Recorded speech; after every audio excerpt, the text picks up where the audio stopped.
British ambassador in Berlin handed the German government a final note stating that unless we heard from them that they were prepared at once to withdraw their troops from Poland, a state of war would exist between us.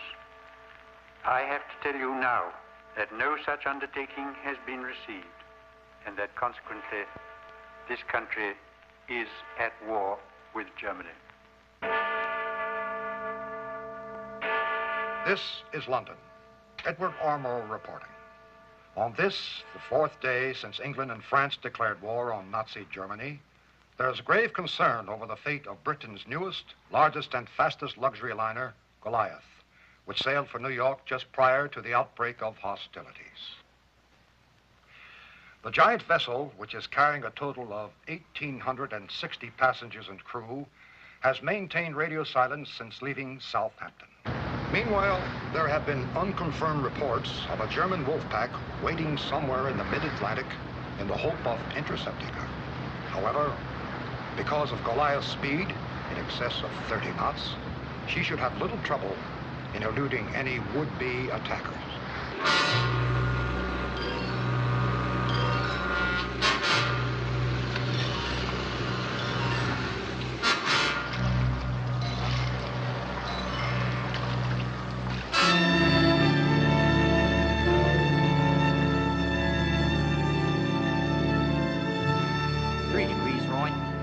Traffic on the wireless, sir.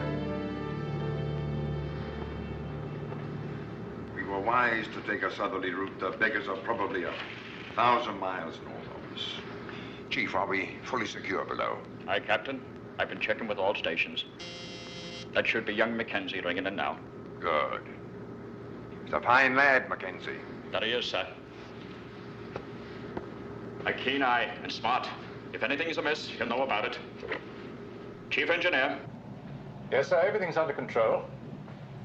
Yes, sir, I'm making my way down to the main engine room now. I'll report to you from there. Yes, sir. Thank you, sir.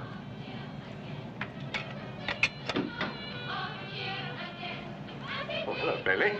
Mr. Mackenzie. Bit of a party going on in there. Not exactly, sir. A couple of youngsters. I was just checking on them, sir. They're mighty scared over all this U-boat talk. Seems to comfort them, sir.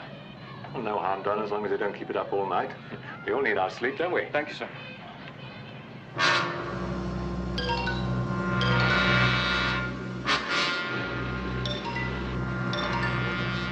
Das Schiff ist in Angriffsentfernung. 12.000 Meter. Fertig zum Angriff, Kaloin. Alle Torpedorohre laden. Tonnage 50.000 Bruttoregistertonnen.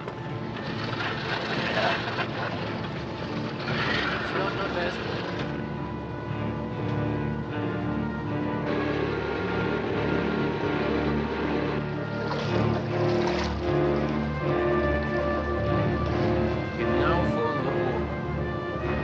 Zum Feuern. Fertig. Feuer 1, 2, 3 und 4. Feuer 1, 2,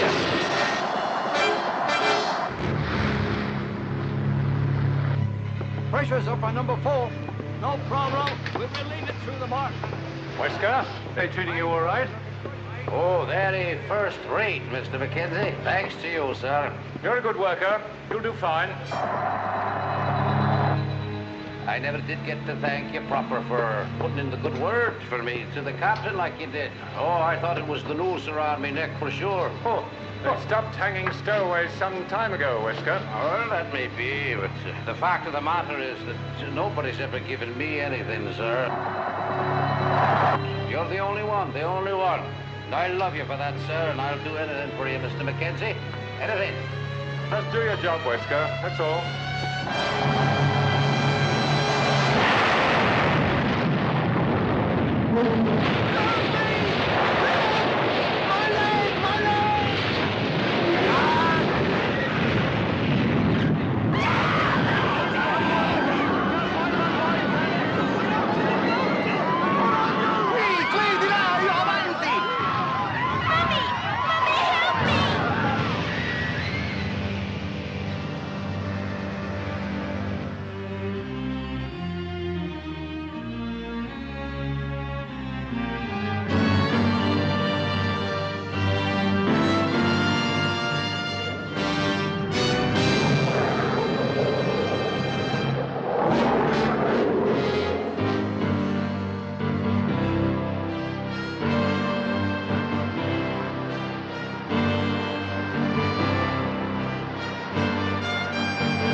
Peter, you better come down here and take a look at this. On my way down. Bring her about, Seth. Aye, aye, Peter.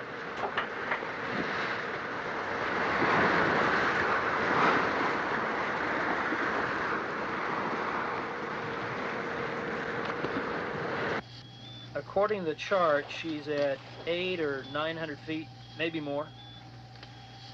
How many tons? That's hard to say. Damn, she's at least as big as a Queen Mary. Yeah. Seth, can we get a list of possible liners down in the area? I don't need a list to recognize this one, Peter. 1,000 feet long, 3 stacks, only one ship she could be. Goliath. Goliath? This far south? I thought she went down off the Azores. Nobody ever knew for sure. That's right. I've read a lot about it. See, the German subs had a price on her head. Everybody knew she was taking evasive action, but she went down with all hands lost. Goliath. Goliath. Terrific. Okay, look, she's at least 1,000 feet deep. Gampman, you and I will compress to 900 feet. That should get us to the bow anyway. We'll do our preliminary dive now. Go deeper tomorrow. The weather's turning sour. There's a hurricane watch out of San Juan, you know. So, Seth, we'll beat it. I mean, if we don't dive now, it might be 2 weeks, maybe longer before we get back here. Someone else could claim the salvage rights. Far be it from me to criticize, Peter. Then don't, Ted, don't. But I was under the impression that we were looking for manganese deposits. For good old Magna Research and Development, mother of us all, who also happens to pay our salaries. What is wrong with you two? I mean, don't you realize what we have here? That's the Goliath. I mean, maybe one of the most famous ships of all times. Been lost for 40 years. I mean, there's got to be millions of dollars worth of salvage down there. Right at our fingertips, guys. Now, questions? Good. Ready to launch bell. Let her down easy. Got it. All right. All right, Seth, we're at pressure depth. Already in sight. Roger. Ready for descent. Easy does it! Watch out for the lines there! I've got it! Bring her down easy! Roger, we got her!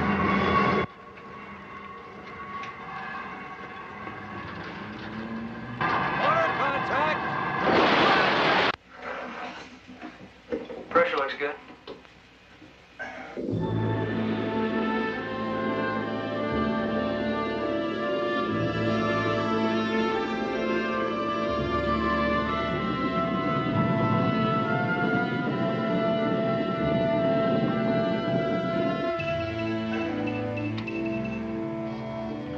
Feet descending.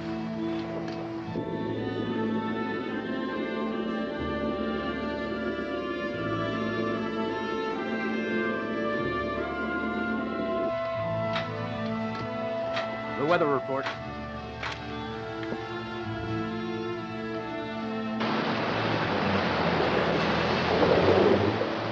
The weather's deteriorating fast up here. We'll keep you posted. Roger.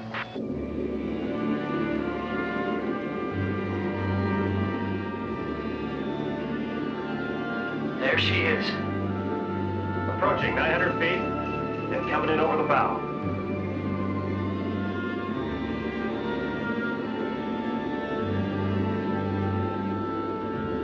Oh, beautiful sight. She seems to be sitting on top of a volcanic ridge of some sort.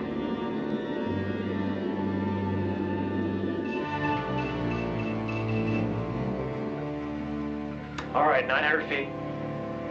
Pressure depth, 371 psi. Okay. Off you go. Preparing to dive. That's amazing. She's resting flush on her keel. A break for us.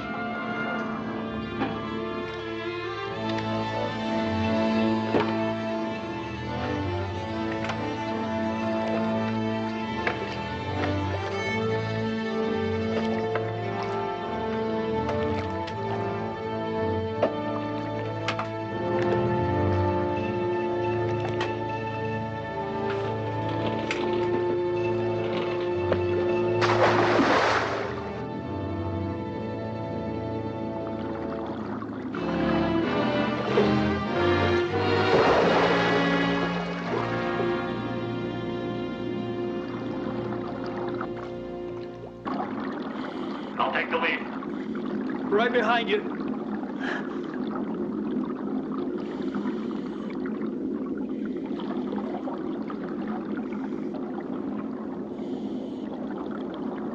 Ted, stay here. I'm going down further. Roger. Be careful.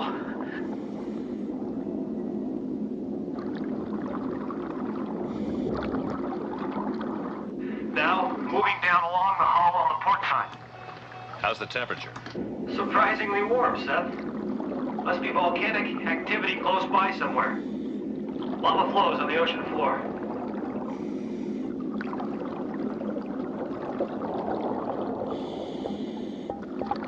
Wait, hold on a minute. I hear something. Some kind of tapping. Almost like an SOS.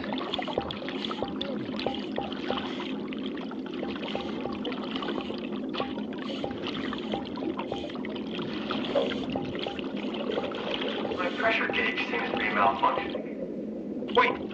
Wait, there it is again. Someone is sending an SOS. You mean from outside the ship?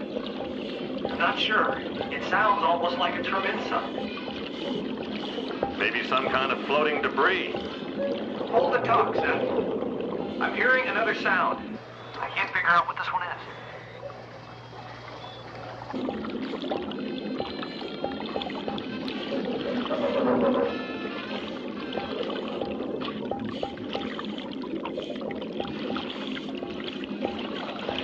It's right in here. One of these portholes.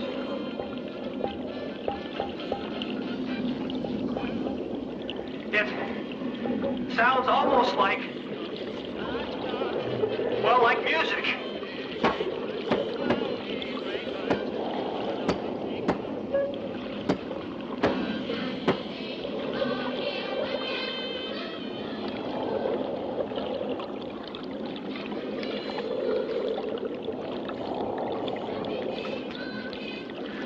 can't believe it, Seth. I swear to you, there's music coming out of this porthole. Music? What are you talking about, Peter?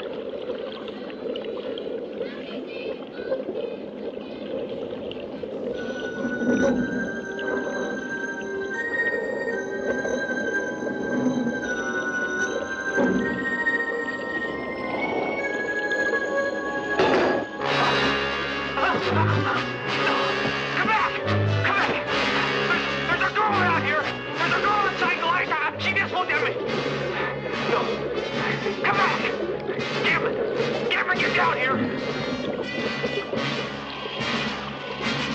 Oh, you're not gonna believe what I just saw. Well, she's down here, because I saw her. Come back. Come on back. Peter, what's the matter? There's a girl. Porthole. Goliath. I saw her dead. Seth, something's happening, Seth. I feel funny. Breathe. I can't breathe in my head. There's a girl down here. Oxygen 6. Maybe toxicity. Gotta go back. I've gotta go back. Yeah, Peter. Peter, you okay? Call me Gage. Gage. She's alive. Alive. Peter. Peter, we gotta get back to the bell. Alive. What's happened? What's going on down there? He's in trouble, Seth. There's something wrong with his pressure gauge. Alive. I saw her. She's alive. Yeah, listen. We're going back. Back. Come on, Peter. We have to get back to the bell. Oh, my God. He's gone into convulsions. Get the decup chamber ready.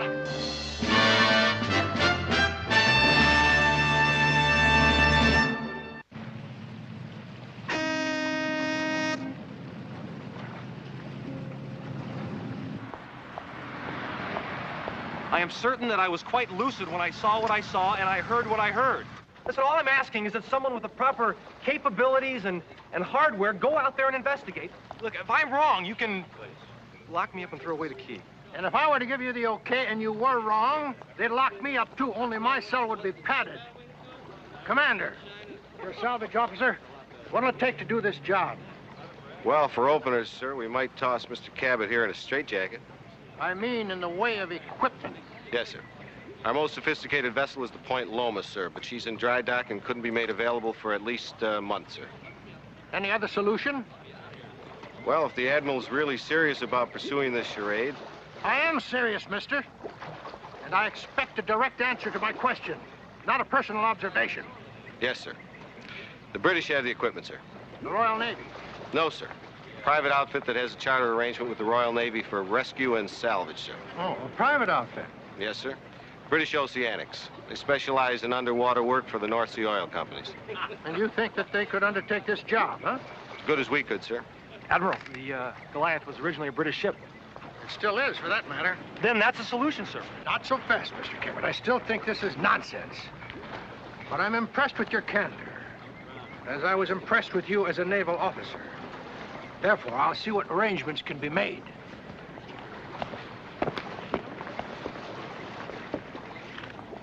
Hey, Vice President. I was wrong about that straitjacket crack. You don't need a straitjacket. He needs it.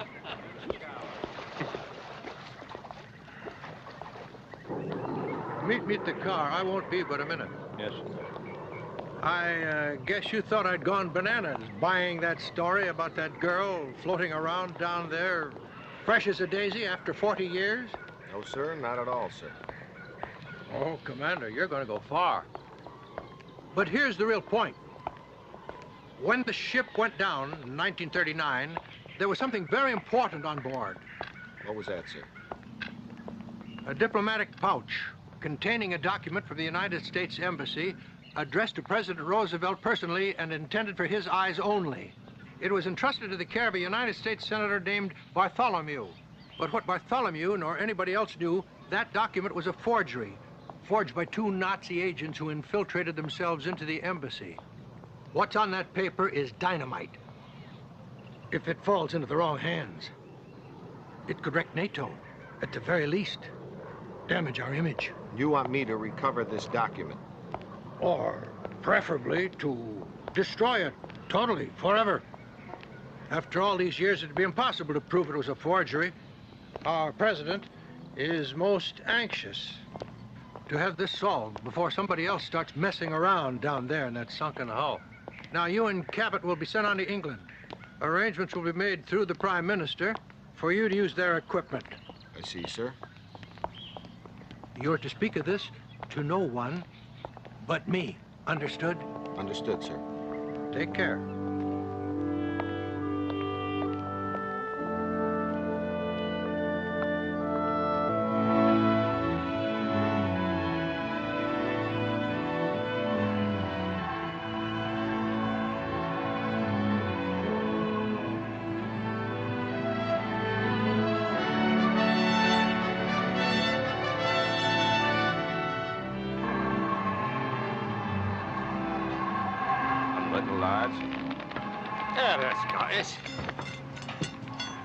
I've got a few of the key men together for you to meet. Good. And we were able to get a copy of Goliath's original plans. It's going to be an exciting adventure, wouldn't you say so? Sure. I wasn't hallucinating like everyone thinks. Oh, I wouldn't pay no mind. That's what they thought about Galileo. Well, lads, here we are, our American visitors.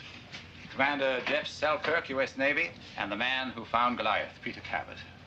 Hi. That burly chap there is also an American, Bill Sweeney. He's our #1 diver.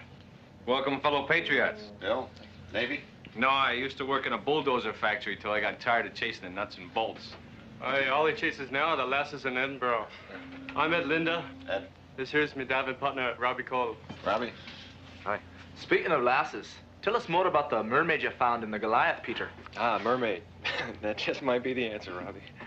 Down at the end there, the one sucking on that smelly pipe is our ship's doctor, Sam Marlowe. Gentlemen. Hi, Doc. Doc Marlowe. Besides wiping runny noses, I'm also an experienced saturation diver, so if you need me. Thanks, Doc. The one with the beard is Dave Miller. He's the pilot of the PC-80. That's the lockout submersible we'll be using for our preliminary dive. Well, that's the whole scruffy lot of them. Looks like the pick of the litter to me. Wouldn't you say so, Peter? Yeah, absolutely. Well, we're all set to get underway whenever you're ready. Well, let's do it.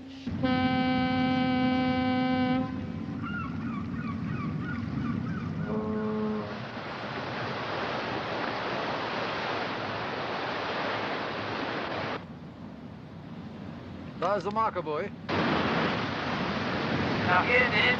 Stand by, command 4-point moor stations.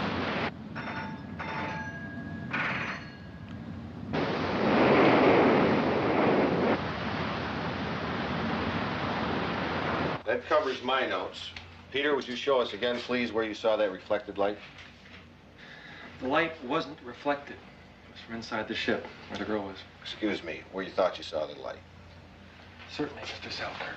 Port side, right there. Everybody got that? All right, gents, this is the way it's going to go down. Davey, you'll be at the controls of the PC-18. Linder, Cole, Sweeney, and Doc Marlowe, you'll be in the lockout. We'll all be saturated to 1,000 feet. Peter will act as co-pilot and guide to you, Dave. Any questions? Yeah, question. If anyone's going on an exploratory dive, Jeff, it's me. This is my baby. Any other questions? Can we be excused?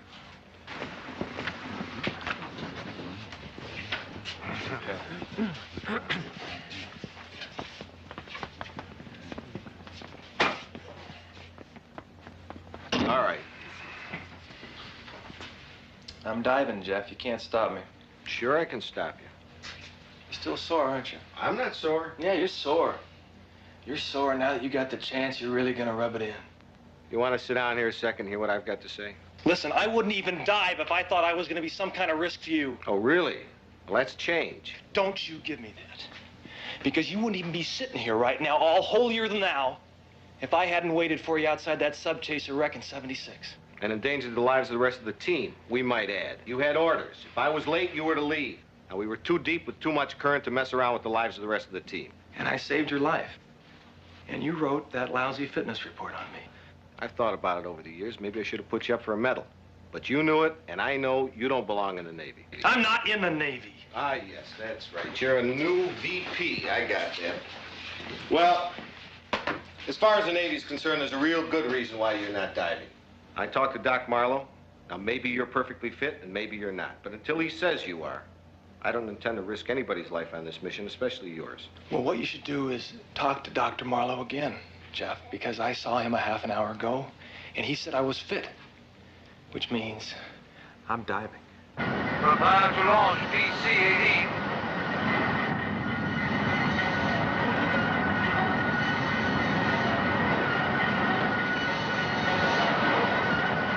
AC-18, ready for launch.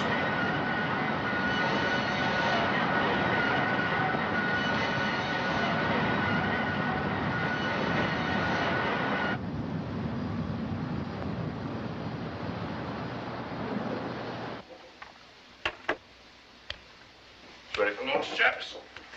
Ready for launch. What do you compress for? 1,000 feet. I copy. Stand by. Launch submersible. Launching.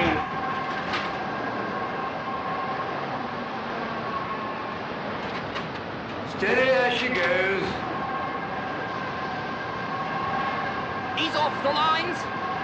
Headed to your side, mate. All right, lads. Down she goes.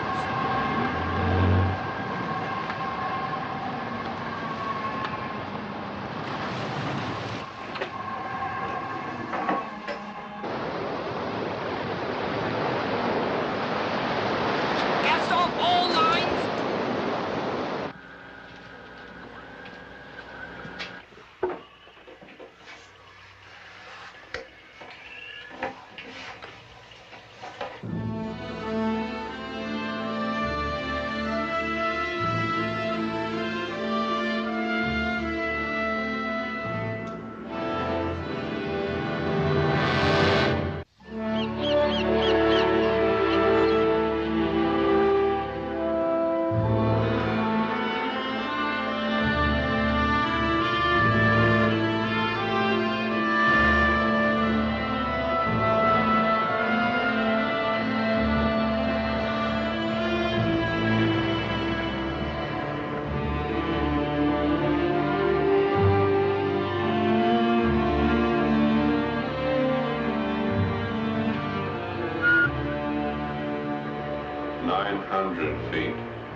Turn up the gain on the sonar, Dave. Can you hold against the current? No problem. Proceeding down the hull. Port side.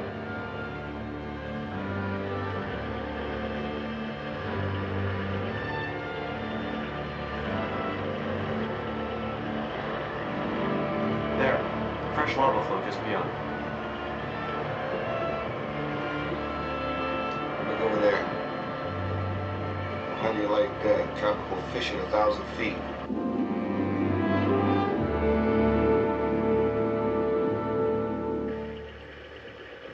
Right about here is where I heard the SOS.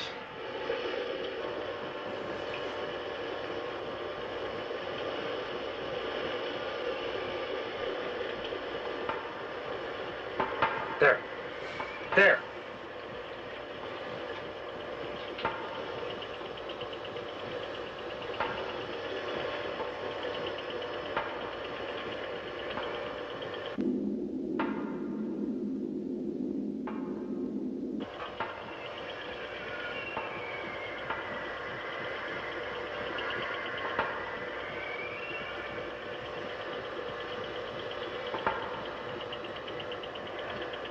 Well, there's your SOS.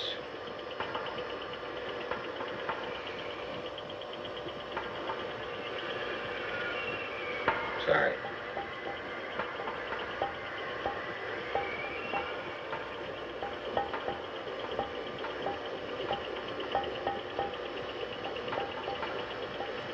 There, you hear that? That is an SOS. Yeah, I hear it. I just can't believe it. Dave, get us closer. Bring us down the hole a little bit. Roger.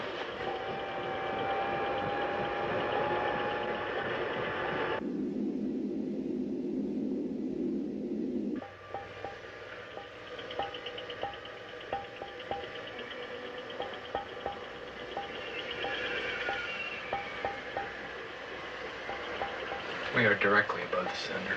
It's positively inside the ship. Dave, make contact with the hull right up touching it. Do it and kiss it, Dave.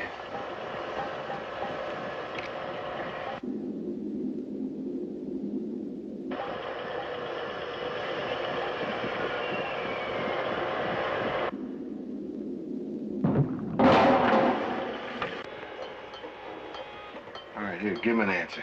You're a Boy Scout.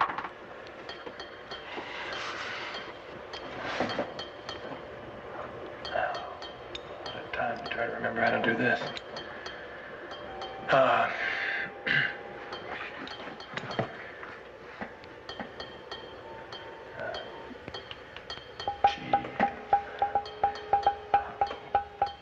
Goliath.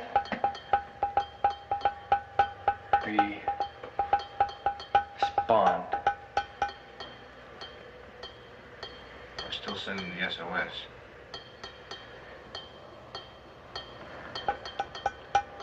Goliath. Respond.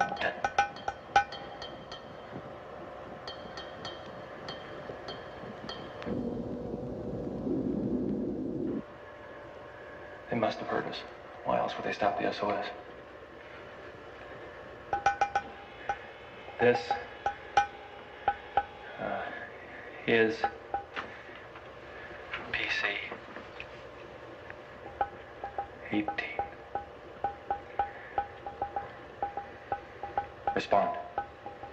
They got a knack for rhythm, Peter. See if they answer the bongo serenade.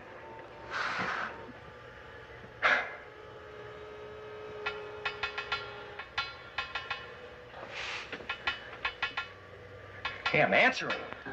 Answering!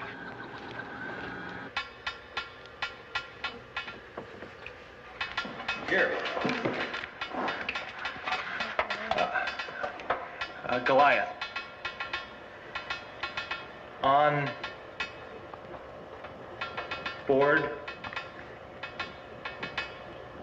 3,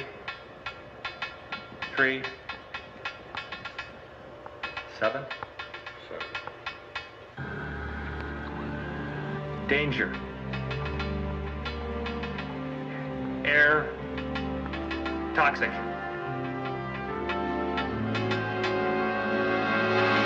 Beware.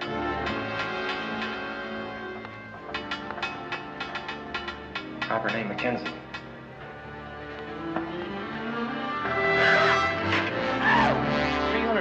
What? 37. Mr. Whitaker, patch me through to Admiral Sloan at the Pentagon.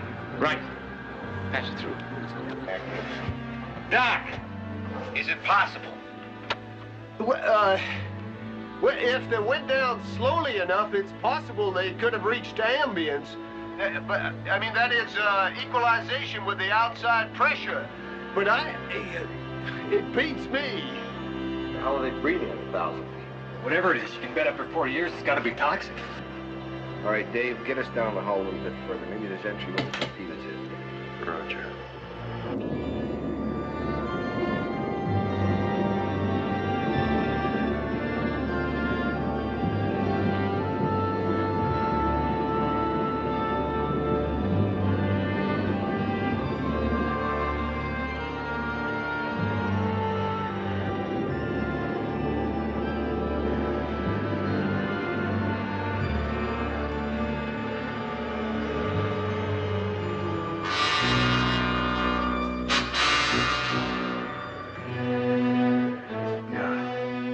Torpedo hole.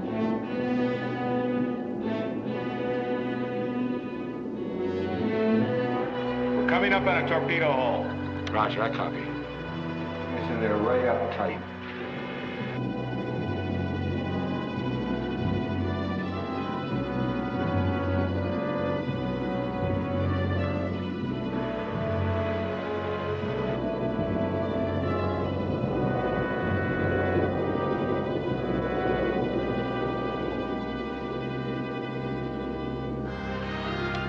We're patched through to Admiral Sloan's office, PC-18.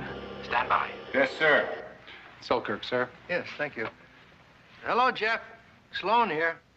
Admiral, we've just gotten a message from inside the Goliath. What was that? I say a message, sir, from inside Goliath. It was Morse-coded through the hull. What's the message? The message reads, Goliath, on board 337, danger, air toxic, beware, Mackenzie. Read that again, will you? Yes, sir. It reads, Goliath, on board 337, danger, air toxic, beware, Mackenzie. Mackenzie? Yes, sir, Mackenzie. Hold it. Get the passenger list there. Yes. Are you sure this is legitimate? Yes, sir, I am. Our main problem is toxicity. If I send divers in, I'm afraid they won't survive. Sir. Cabin here. Yes? No, sir. This is what we do. There has to be an entry through the torpedo hole. Why don't we send divers in with air sampling flasks, let them swim up through the hole to whatever kind of air bubble there is inside, take a sample and hightail it right on home. Do the analysis topside. Jeff. Yes, sir. How does that sound to you? Feasible, sir. As long as they don't take their hats off, they should be all right. Well, hold it. There's a John Mackenzie, third engineer, on the crew list. Go ahead and be careful of the toxicity. Call me when you get the analysis. Yes, sir. 337 people? After 40 years? I'll be damned. All right, listen up. Linder and Cole. You can't count on more than 15 minutes in your tanks. If you haven't found a dry spot in 7 minutes, home to mother. No sweat. If you do find an air pocket, open up your flask, get your sample, and get the hell out. Roger. Lock them out.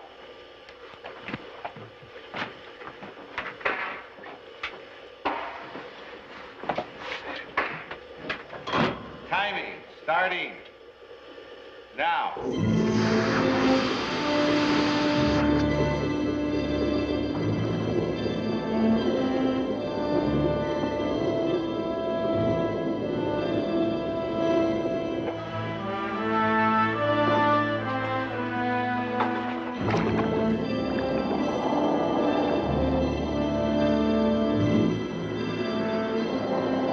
All set, laddie. Hold on a minute. All right, let's go.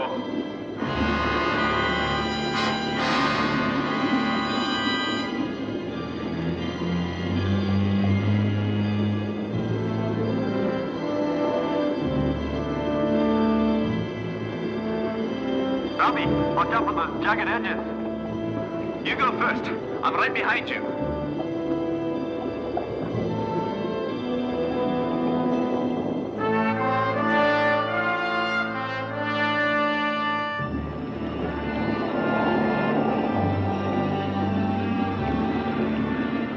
Shine your light up here, mate. Pretty dark in here.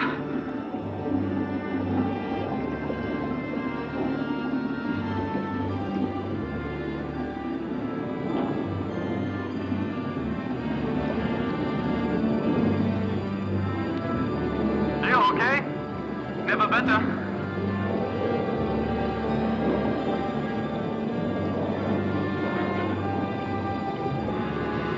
Look at that, poor old chap. Hasn't much skin on his bone, has he? I think there's a passageway up ahead.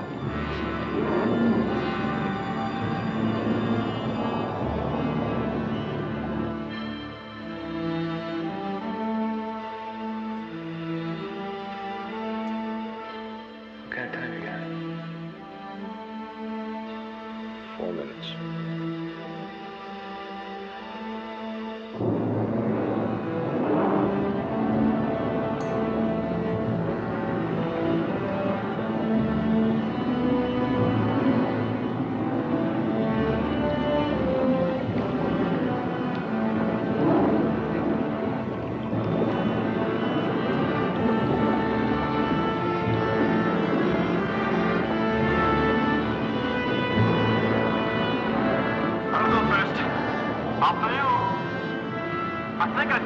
on us. A light? Come on, up this way.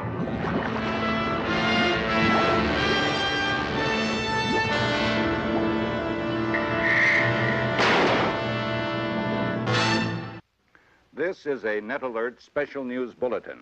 A virtual bombshell rocked the world today when it was announced not only that the wreck of the giant ocean liner Goliath has been found, nearly intact, some 1,500 miles off the tip of Florida, but even more startling, that some 337 survivors are reported still alive within her 1,000-foot-long hull. How this miracle could occur after 40 years is still not known. British Oceanic Sophisticated Rescue Vehicle Enterprise 4 is at the site and has reported that an attempt to penetrate Goliath's hull earlier today by a team of divers ended in tragedy when 2 failed to return per schedule. Neither man had sufficient emergency air supply for more than a few minutes. Both are presumed dead. The United States and Great Britain will undertake a joint rescue operation, with the other nations lending whatever support is needed. The first step was to place U.S. Rear Admiral Wiley E. Sloan in overall command of the rescue effort. Sloan, a veteran submariner going back to World War II days and godfather to the U.S. Navy's own highly developed submarine rescue systems, immediately called a news conference in Washington to announce his preliminary plans. My flagship will be the Enterprise 4, British oceanic vessel, and my command post will be aboard the Enterprise. In addition, I have begun to put together a staff of experts to help me in this effort. Questions? Comrade Roscoff of Providence. Thank you. Admiral, could you please explain to us why the survivors of this Goliath could not have merely swum to the surface to be rescued years ago? It's a matter of pressure. Your body would be blown apart before you reach the surface. At 1,000 feet, which is the depth of the Goliath, it takes nearly 1 full day of decompression in a specialized chamber for every 100 feet of depth. Admiral! Yes, young lady. Were there children aboard, sir? Well, at this point, we have no way of knowing. Next. Oh, Miss King. Can you tell me, sir, when does this rescue mission, when is it likely to start? Not until we get enough pressurized submersibles below to bring the survivors safely to the surface. But first of all, we've got to change the atmosphere down inside the hull of the Goliath to bring it into something more compatible with what we breathe up here. I've already ordered the crew on the Enterprise to attach what we call a hot tap, which will enable us to test the atmosphere inside the hull. And boy for approaching helicopter.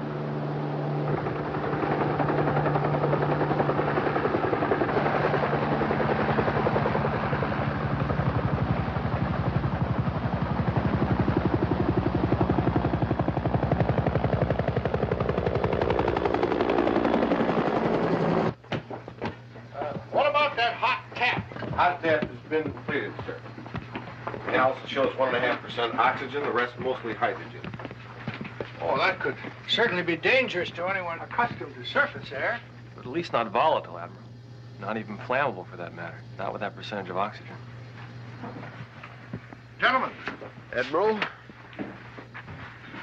You know, there must have been a bubble trapped up there somewhere in that hull when she went down. Commander, I want you to select a rescue team immediately. How do we solve the problem of atmospheric toxicity, sir? We have to risk the oxygen-hydrogen mixture. We'll saturate the divers to 1,000 feet, and at the same percentage of oxygen and hydrogen that the hot tap showed inside the Goliath's hull. That's right. Everybody that goes down will be programmed for the atmosphere inside the Goliath hull. And that means that they're stuck there till we can get everybody out. And what if something goes wrong, sir? Suppose you have to bring us all up in a hurry.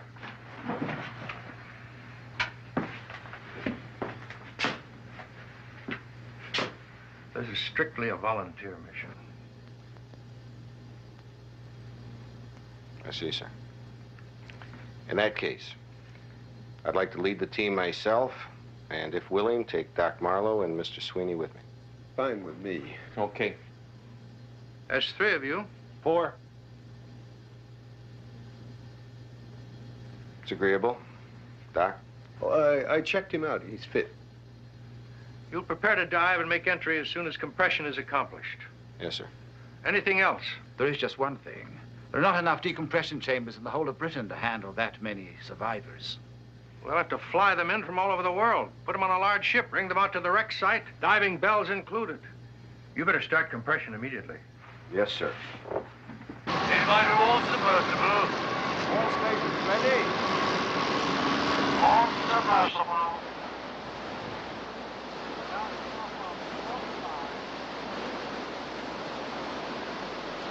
That's all started. Just off all lines.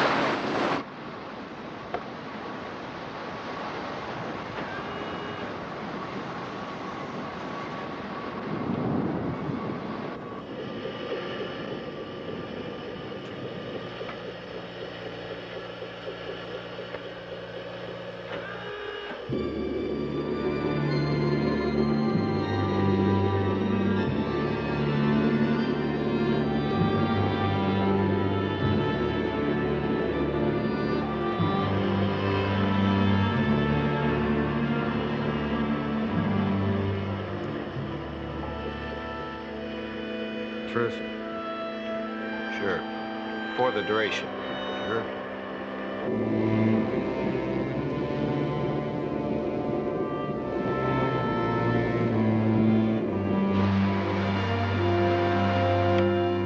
This is Enterprise 4. What is your depth reading? Over. Coming up on 900 feet. We copy.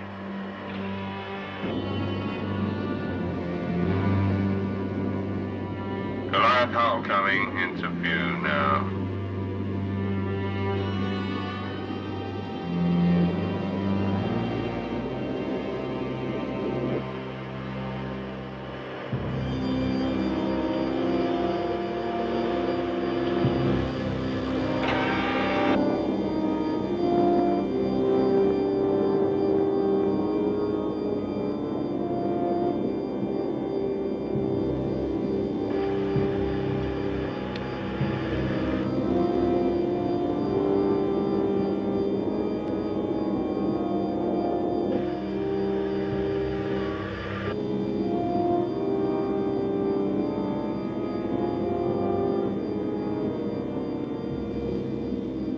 Approaching torpedo hole. Get me Admiral Sloan.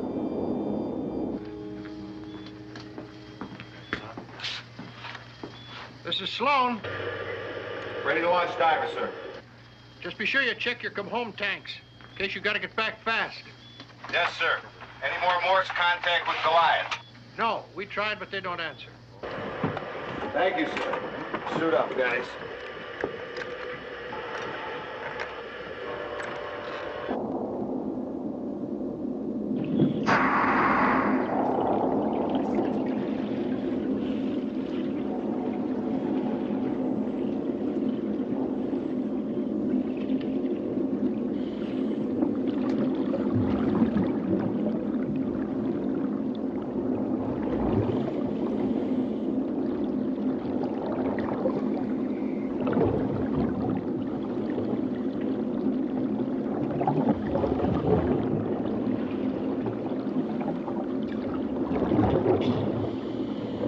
Peter and I'll go first. You all set? All set. Go ahead.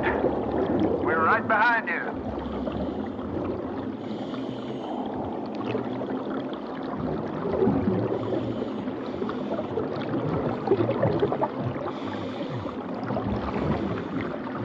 Everybody okay? No problem.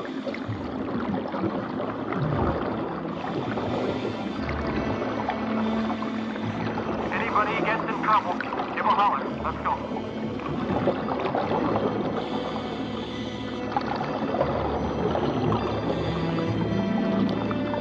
Exploding debris up here. Watch out. I see it.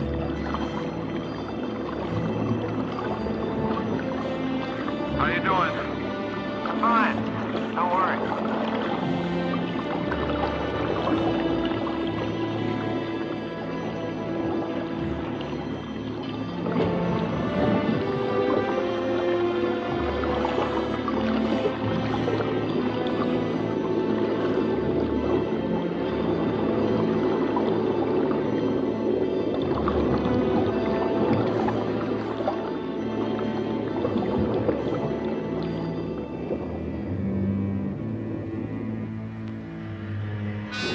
Well, there's a sight you can write home about.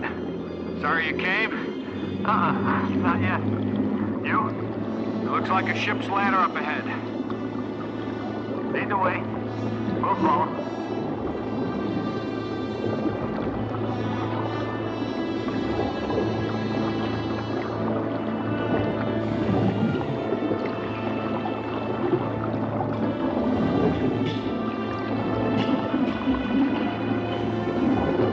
I think we've got some sort of light up above.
Identify yourself.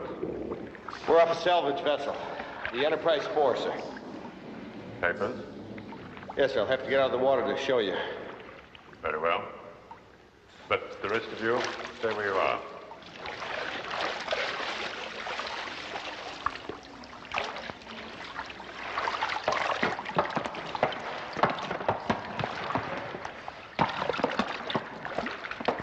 Thank you, sir.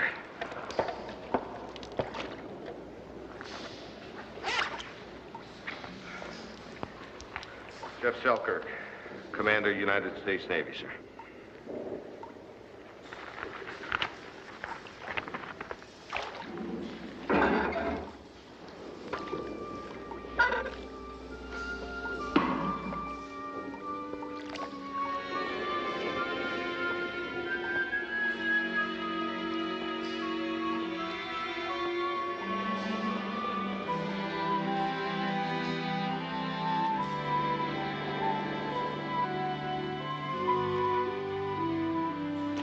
Doesn't look like any mermaid liver.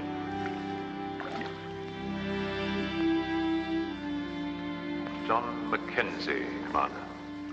Welcome aboard Goliath. Thank you, sir. Pleasure, Peter. I must apologize for the reception, but we didn't exactly know whether you were friend or foe, as they say.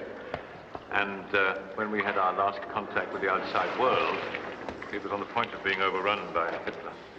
40 years ago, sir. That's right. Mr. Mackenzie, Peter Cabot. This is the man who discovered Goliath. How do you do? Oh, yes, and the one, incidentally, who scared the wits out of my daughter. Leah, your sea creature. This is our chief steward, Mr. Bailey. Mr. Bailey, how do you do, sir? Delighted to meet you, sir. Our ship's doctor, Dr. Marlowe. Doctor. Mr. Sweeney. How do you do? Sir. Bill, would you get on the horn and talk to the Admiral, let him know we landed safely. Tell him the air mix seems to be okay. You bet. Sir, there's a question of 2 divers we sent in earlier. Can you tell us anything about them? I beg your pardon? Divers? No divers. Are you certain? There were no divers. I know for sure. The currents in the ship are very swift and very severe. They could easily have got lost. And it's just a mass of twisted wreckage back there. Oh, excuse me. Commander, this is Dan Wesker. I think it's safe to say that without him, we would none of us have survived the original scene. Well, Mr. Mackenzie, sir, that's a lot of blarney. That's what that is. Mr. Mackenzie here, our saintly genius. He saved a lot of us. He did. God bless him. I was just following instructions. Same John Mackenzie that was the 3rd engineer when the ship went down. Yes. Chief engineer now. Unanimous decision by all of the people. Mr. Mackenzie, there are several things of importance which I'd like to discuss, sir. Naturally. All in good time. In the meantime, you'll be wanting to change your clothes and suitable quarters, I think, Wesker. I believe there's a cabin on G deck, sir. Excellent. Well, you'll lead the way, will you? And I think we can dispense with the security guards. Sir. What about the bow people? Oh, I don't think they would be so foolish as to come into this part of the ship. I don't know. They've been acting rather bold lately. Very well. But just a few guards. Dover, Cox, gentlemen, if you'll follow me, choose us, please. Clear. You got it all? Yes, Father.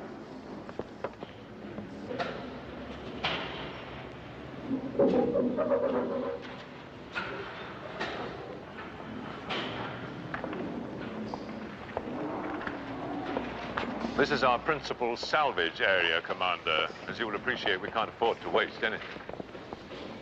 The lights. What makes them glow? They're filled with phosphorescent algae. All you have to do is add water and a small electrical current. Father worked it all out ages ago. Bright man, your father.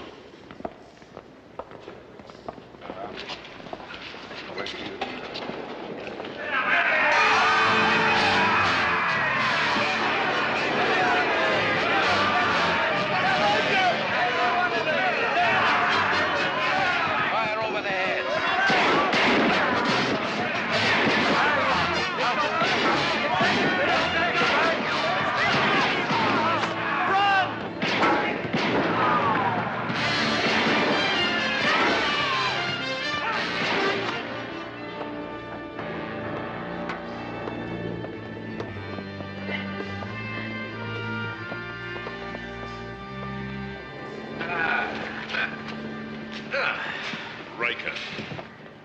No. Still alive, are you? You're not so lucky this time, huh? But you'll never get away again. You mark me. Now, sir, shall we take him to the brig? Yes. All right, to the brig, boys. On the double.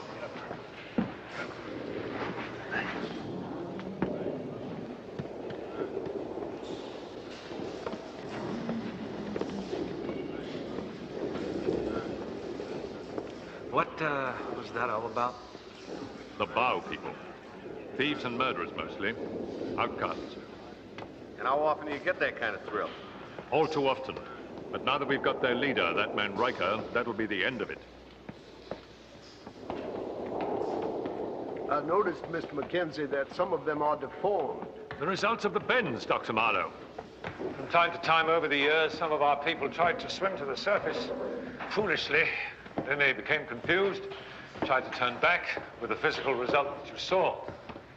And that is why we have given up all hope of ever being able to escape. I don't know. What are they doing here?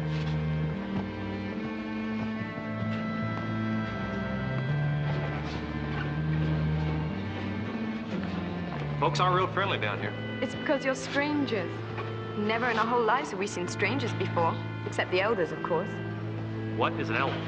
The elders were on board when Goliath sank. We rely on them for all our knowledge. I take it your father wields a lot of weight around here. Yes, he's the president of the Supreme Council. He was elected for life.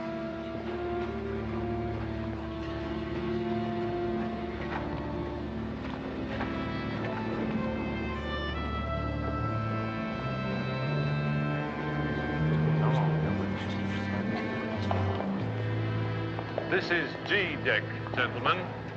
It's very easy to get lost aboard Goliath, so remember it. Oh, and a word of caution. Be very careful, please, with your consumption of fresh water, as it's very strictly rationed. We will, sir. Thank you. Well, come along, everybody. Come along. We have work to do. This way.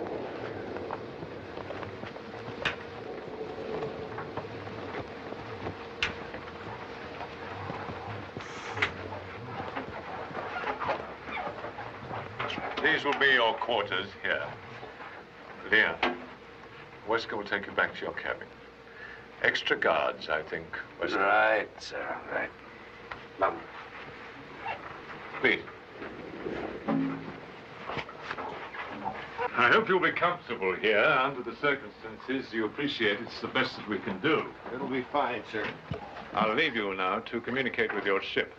And I'll be back shortly to show you the real miracle of Goliath. Thank you.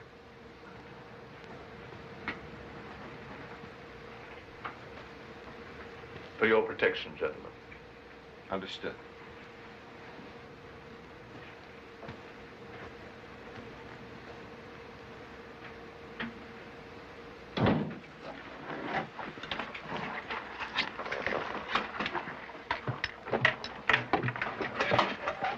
How much ammo did you bring, Sweeney? Not enough to hold off those bow weirdos. Or anybody else, for that matter. What exactly are your speculations, Sweeney? I don't know. Those guards, for instance. There's an awful lot of them, and they stick to us like glue. They're for our protection. Yeah, sure. But the question is, from what?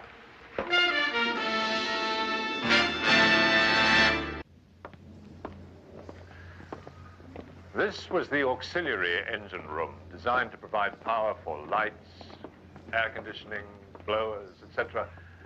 Fortunately, it's located in the forward part of the ship and was within the air bubble that formed when Goliath went down. Open up, would you please?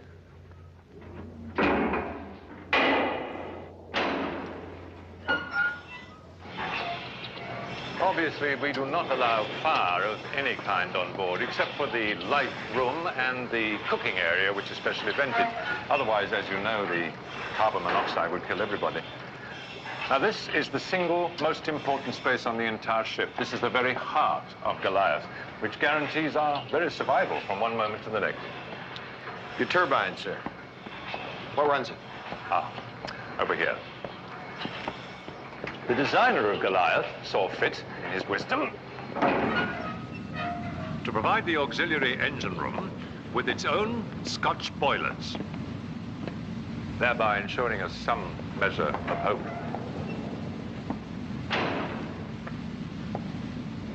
When the torpedo struck, I was aft in the main engine room with Dan Wesker.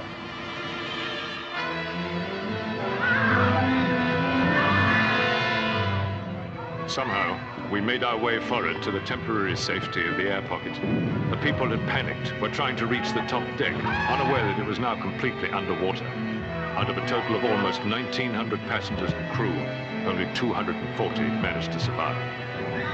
The captain and most of the ship's officers were gone, and the rest of us were faced with certain death as our oxygen supply ran out. But then I remembered the auxiliary engine room forward.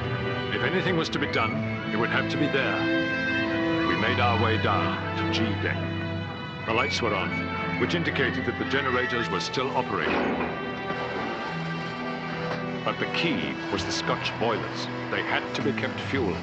And although Goliath had almost 1 million barrels of oil in her bunkers when she went down, we had to determine how much was left and whether the pipes that carried it were still intact. The original venting system had been destroyed, so it was necessary to put on gas masks to protect us against carbon monoxide until we could find a way later to vent it overboard. Luckily, most of the bunkers were still undamaged, as were the conduit pipes, and those that weren't, we later repaired. By my calculation, we had less than 48 hours to replenish our oxygen supply. Water being composed of 2 parts hydrogen and 1 part oxygen, the problem was solved, for the time being, by electrolysis, which separates the two. But by doing so, we were also releasing hydrogen, which was extremely volatile and could blow the ship apart. It became necessary to vent it outwards through the hull. By now, the pressure inside Goliath had equalized with the pressure outside, so the water was held back. After many hours, the job was finished, which meant we had some air to breathe. We had a shipment of barrel lime aboard, which we spread around to soak up the carbon dioxide we were breathing out, and until we could later construct a more permanent air scrubbing system. There was plenty of food and water aboard, and the forward staterooms were intact. And now that the crucial problems had been temporarily solved, the people settled down to wait. And here we are.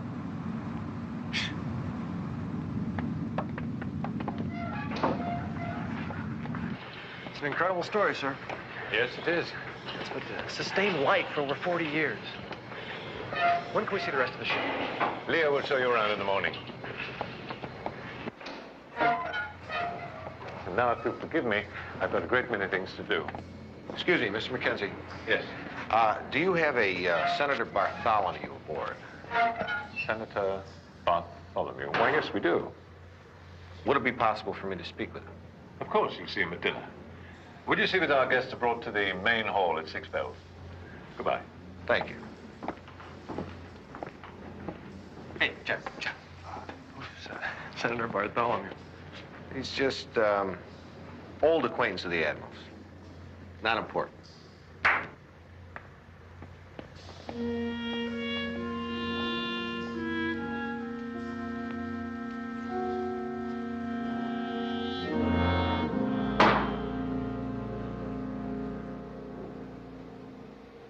The council is now in session. Bring in the prisoner.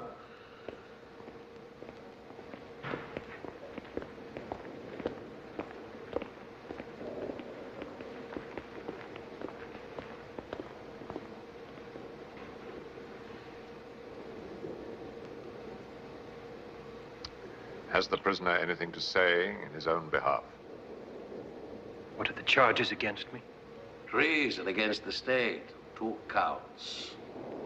I deny it. Silence. Then show me your proof.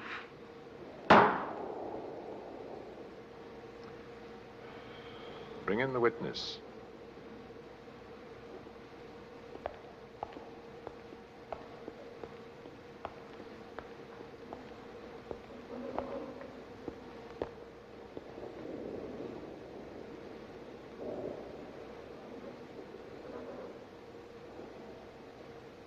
Is this the man who attacked you today?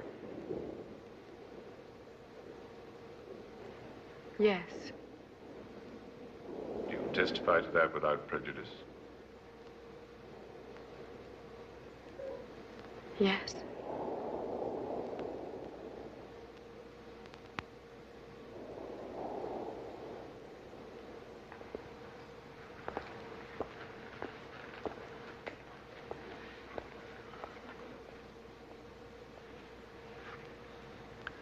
Paul Riker. Once before, you were brought before this court and sentenced for treason. Subsequently, you escaped. And now, a new accusation has been brought against you. This is a particularly sad day for me. I attended your baptism. Your father and your mother were fine people. They contributed much to Goliath. You were a friend of my daughter, Leah. You were one of our finer workers. There was even talk of promoting you to the life support room. And then you fell upon evil ways. You sinned against the people of Goliath. You became a hunted criminal. It is therefore with a heavy heart that I must reimpose the sentence of the court upon you. I have no choice.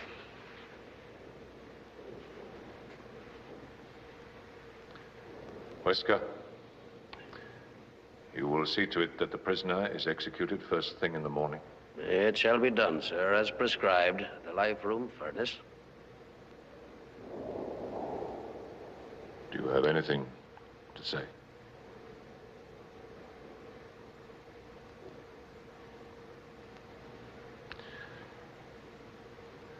Then God be with you.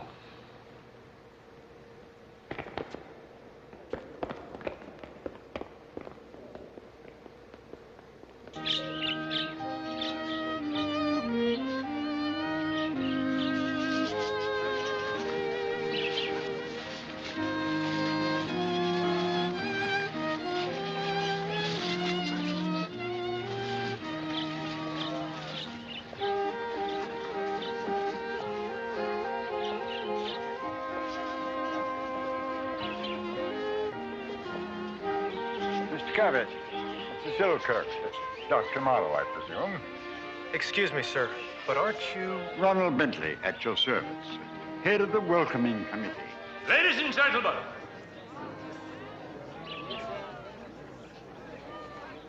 Ladies and gentlemen, would you please welcome our visitors from the ship British Enterprise 4.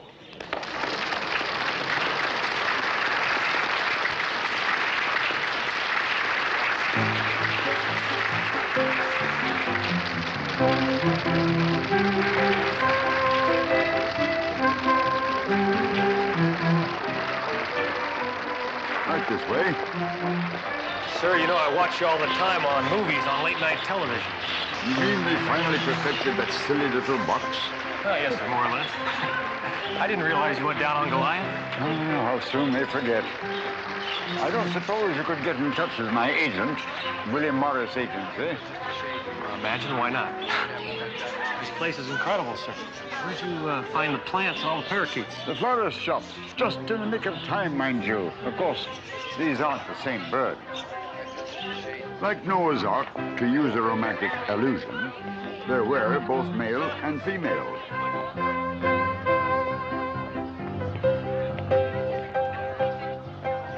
Commander, would you come and sit up here with me in the council, please? Dr. Marlowe, with Dr. Goldman, I think. And Mr. Cabot, I'm sure you won't object sitting next to my daughter. Oh, sir.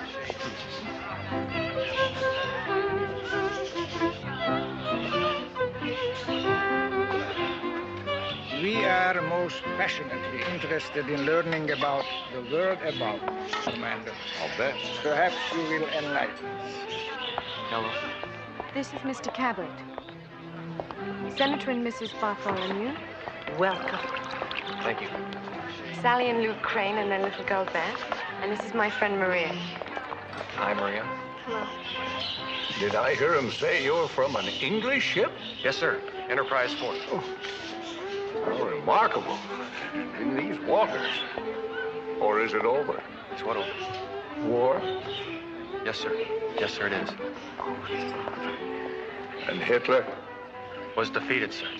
I told you he'd lose, but you never listened to me. Yeah. Well, at any rate, that calls for a toast. To peace. And to the good old United States of America.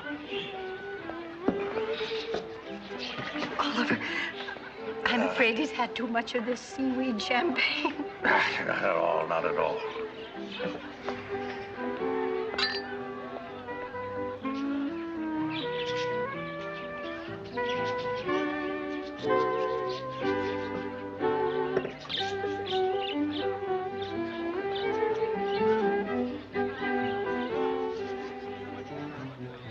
Those are octopus eyes. Is something the matter? No. No, I'm, I guess just not much into octopus eyes tonight. That's all. Oh, I'll get you something else. You're on board. That you are. Did you and I have a lot to talk about, Dr. Goldman? Yes. Dr. Marlowe, there's something I really want to know.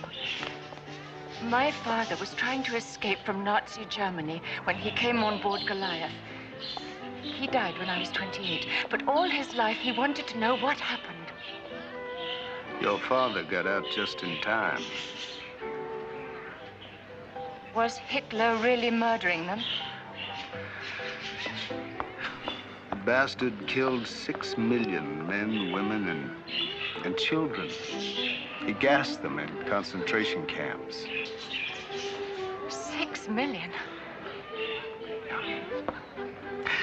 There is a state of Israel now, and Jews from all over the world live there in relative peace. Peace? I wonder if it really exists. Even here. Look, I run a clinic on board with what my father taught me. You must come tomorrow. Well, that's something I really want to see. I will. Good.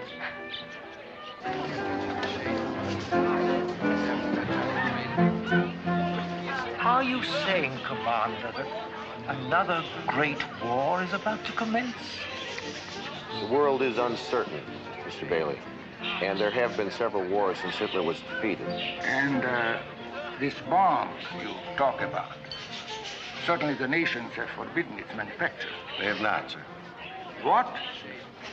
A monstrous weapon that could destroy all mankind? But that is utter madness, Commander. Commander, our world is certainly far from perfect down here, I admit. But I cannot conceive of yours in my wildest imaginings. You got wars, you got sickness, you got... I suppose they still hang a bloke if he gets drunk on a Saturday night and does in his old lady. Well, I hope I haven't painted the picture as pessimistically as that, Mr. Wesker. In fact, gentlemen, we've succeeded in putting the man on the moon. The moon? Yes, sir. Now, really, that is most incredible. The moon. Down here, this is the real miracle. And Mr. Mackenzie, he's done it all. You mustn't believe everything that Wesker says, Commander. He's inclined to be a little prejudiced. The truth is that we can all be geniuses when survival is at stake.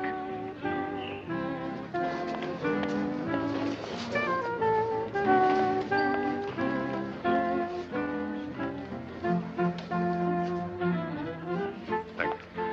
Would you excuse me, Commander, please? Sure. Always something to do. See you later, then, Dave. Excuse me. Wesker. How about a mother? Is she around here somewhere? We have to prepare for Riker's execution tomorrow. She died 5 years ago. She and Father were very much in love. He never fully recovered when she died. What was that? Only the volcano below. Oh, that all? Father says that soon it will turn the generators that make our light and water. How? With the heat exchange system he's invented. Apparently your father has invented everything. Ladies and gentlemen, we hope you're enjoying the land of war. Please excuse me, there's something I forgot to do. I think we'd best be getting along, too. Yes, it's way past our bedtime. Officer likes to get up with the sun. You know what I mean, I hope. Sarah, you're going to have these young folks thinking we're really over the hill. We are over the hill, Oliver. Good night. Good night.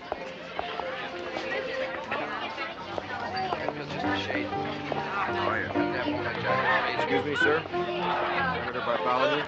Yes? I have a word with you. Certainly.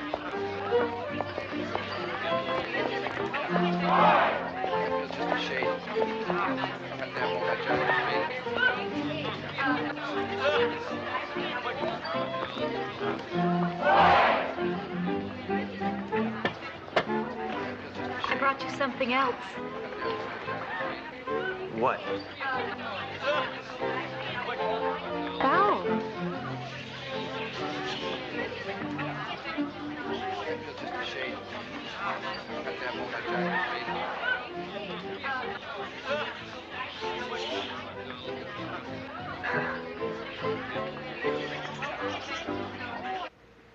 Of course I remember the pouch, Mr. Selkirk. It was entrusted to me by the President's special envoy to England. And even though I disagreed with its contents, I never left it out of my sight once I boarded Goliath. And can you tell me what became of it? Mr. Selkirk, as you can see, my husband is quite tired. Perhaps this could wait till another time. I'm sorry, Mrs. Bartholomew, but the U.S. government is extremely anxious to know its whereabouts. And well, they might be. It was a ticking bomb, and I told that to the envoy at the time. But he insisted that I deliver it personally to the President. My orders come directly from him, sir. FDR? Well, don't tell me he's still alive. No, sir. His current successor. Oh. Oliver, why can't you sit down? Please. Mr. Selkirk, he must rest. Oh, my dear. He's a naval officer. He has his duty to perform. Thank you, sir. It was lost. In the sinking. We haven't seen it in over 40 years. Now will you leave in peace? Is that what happened, sir? Tell him, Oliver. Tell him it went down when the Goliath went down. Tell him. Yes, that's what happened. It was lost in the sinking.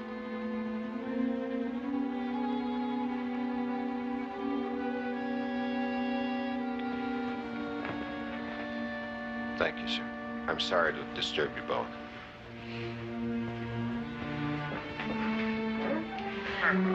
Oliver, if only I could get something for you from the hospital. No, not that. Not that.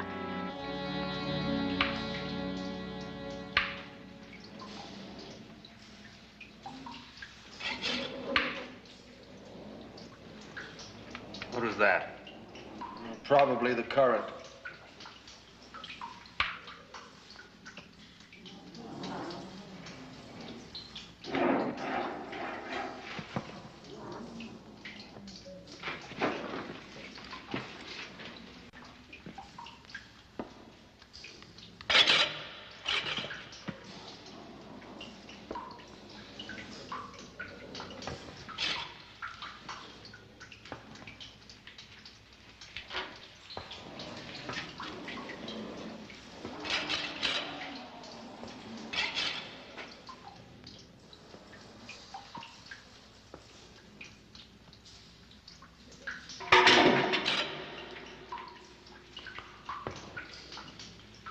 One of Riker's men shoot first.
Now, here's what we've got on Mackenzie. He graduated top of his class, Royal Maritime Academy, 1937. Patented a dozen gadgets before he was 19. Episcopalian. Grew up in Richmond, Surrey, England. What have you got on his Irish sidekick, Dan Wesker? He seems to be one of the original survivors' engine room crew. Wesker? Not on the sailing list. Wesker, you say? Wesker, W-E-S-K-E-R, I believe. Seems to have a lot of authority, throws his weight around. No, we'll check him out. Thank you, young man. Yes, sir. Jeff. Yes, sir. What about the pouch? Sir, the senator survived the sinking and is alive. Oh, good. But does he have the pouch? He says it went down with the ship, sir. Oh, well, thank God for that. We don't have to worry about that anymore. Excuse me, sir. That is, if we believe him. What do you mean? I think he's lying. Seems to be afraid of something, or someone. I'll call you back 1400. Yes, sir. Well, how's my good friend, the Admiral? Sends you a hug and a kiss. Yeah, I'll bet. Stay tight on the box, will you? Mm-hmm. Sure thing. Hey, What'd you say these round black things were? Subcutaneous mutant, hydropenous family, 3rd division ocular. No kidding. Sure beats topside chow, huh?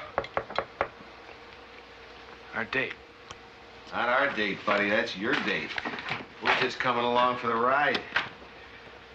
Shellfish, Sweeney, don't worry. Good for the eyesight. Miss McKenzie.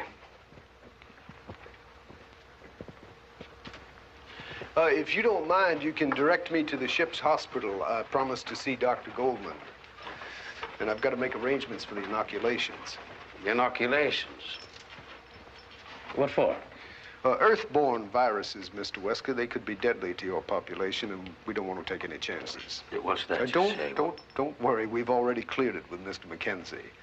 We'll be all right. You can leave us now. Oh, it's orders, Miss McKenzie. That bow person, Riker, he's escaped, and your father's very upset.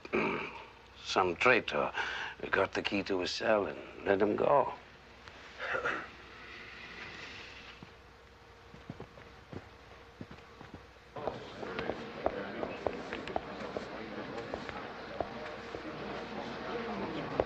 The hospital's on the next deck down at the bottom of the stairs. Oh, thank you.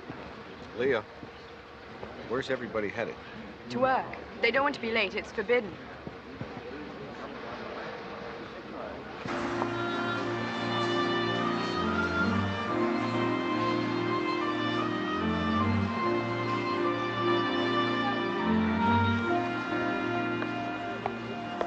And this is our hydroponic garden.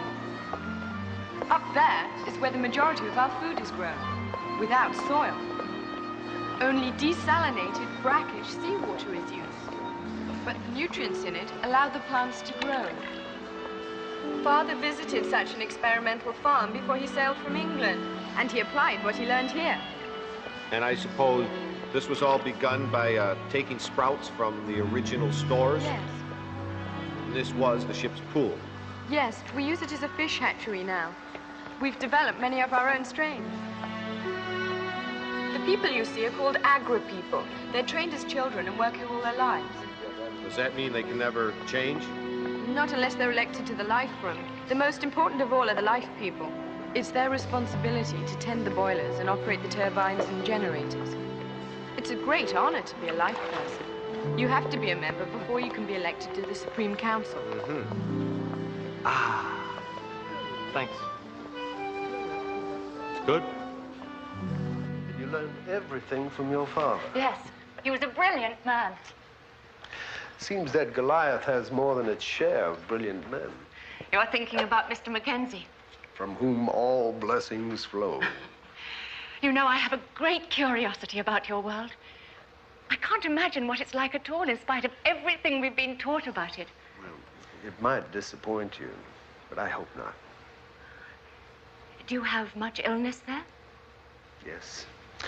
There are many enemies we haven't conquered yet. There's cancer, the common cold. Oh, we don't have anything like that here. No illness at all? Oh, minor complaints, of course. But our isolation has protected us. In the beginning, many died. But now we have a strong population with natural resistance. Which reminds me the reason I'm here, aside from your charming company, of course. We brought along some serum to inoculate the people against any viruses that we might introduce ourselves. Does Mr. Mackenzie know about this? Surely you don't think we'd do anything without his permission. Of course not. Are you married, Dr. Goldman? No. No, I'm dedicated to my work. And Mr. Mackenzie thought I would be more valuable doing this. Are you? Yes. Oh. Children? 3. Oh.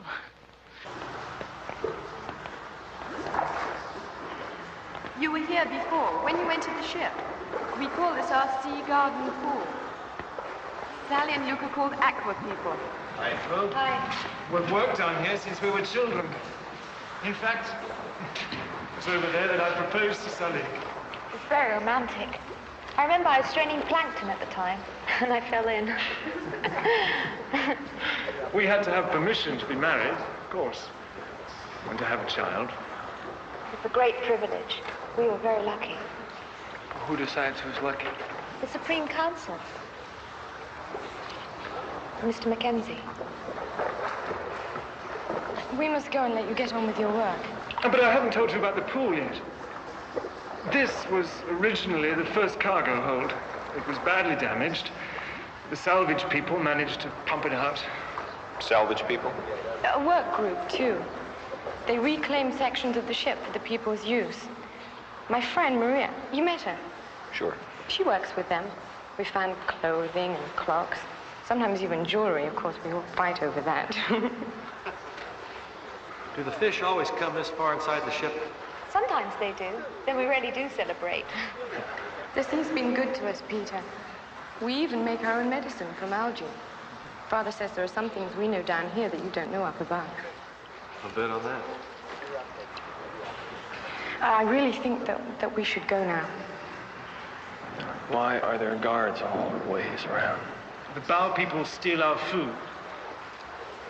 It's for our protection. Isn't that right, Mr. Wesker?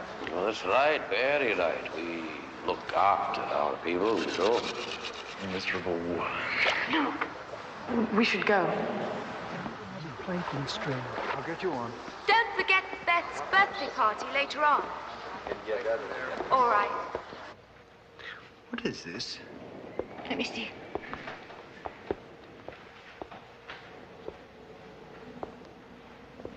Oh, yes. Well, there is one scourge on board Goliath. Palmer's disease. Palmer's disease? Algae-based bacteria. Named after Mr. Palmer, the first victim. Have you a cure for this disease? No, but fortunately the end comes quickly. Fever, coma, and then death. So, when would you like me to arrange for the inoculations? Well, the sooner the better. We can do it together. Fine. Boys or girls? Pardon me? Your children? Oh, 2 boys and a girl.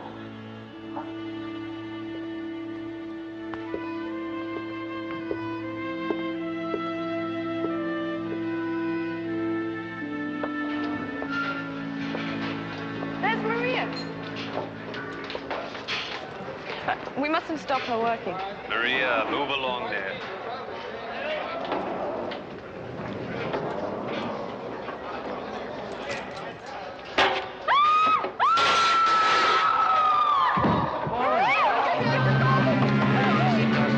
Don't be moving, boys. Get all those mattresses there. I'm begging your pardon, Miss Kinsey. Yeah, not to worry, child. Not to worry. Don't touch me. Oh, we'll be taking good care of you, child. Good care. Come on. Maria. Up we go. Nice. We'll take her to her mother's room. I'll go with her. Did you see the look on that girl's face? She was terrified. Tell me, what is going on around here? I don't know. But I don't like that Wesker. Come in, Mr. Mackenzie. Carrie.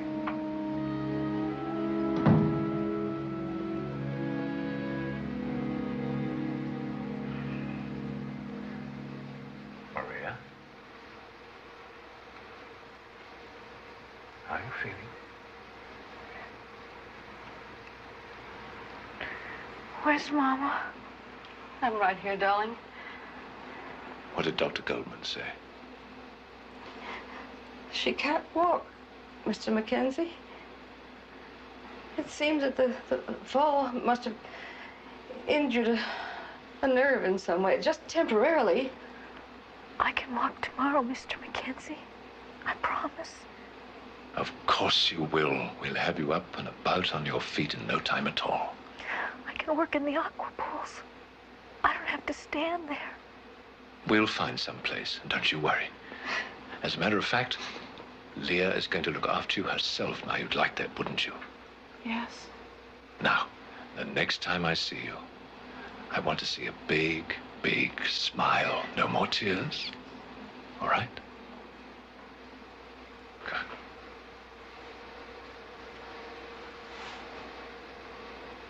I think we should go and see Dr. Goldman together. Oh. Your mother's only going to be away for a few minutes, Maria. You'll be all right, won't you? Yes, Mr. Mackenzie. Is it Palmer's disease, Mr. Mackenzie? It's possible.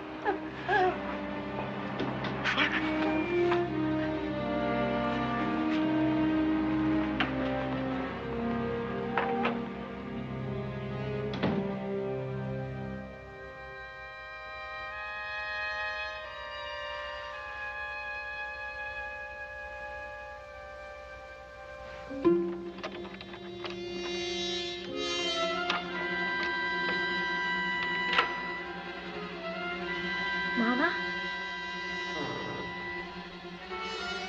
Mama, is that you?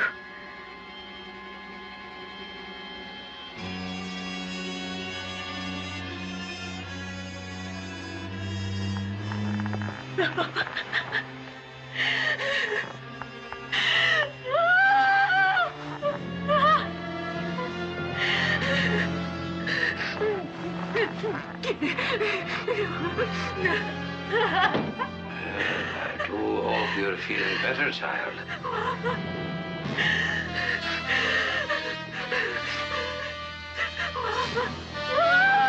No need to be afraid, little missy. No.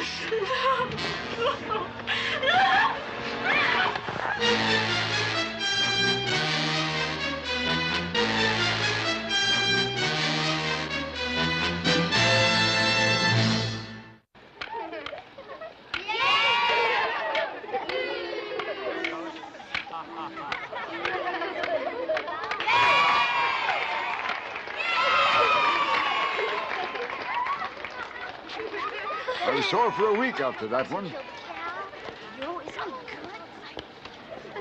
No matter how many times they've seen it, they're always surprised at the end when I kill the dastardly count. I take it your film is the only one they had on board, sir. The only one that survived. A captive audience, you might say, for 40 years, and never a gray hair. Oh, the legs aren't what they used to be. By the way, did you have a chance to speak to the Admiral about me? The Admiral, sir? The William Morris office, my agent. No, but I will. Mr. Bentley, may I have your autograph? Oh, no. Me too, Mr. Bentley. Oh, well. When they stop asking, I'll start worrying. Here you are. Ronald Bentley. Thank you, Mr. Bentley. Now, with 50 of these, you can get one garbo.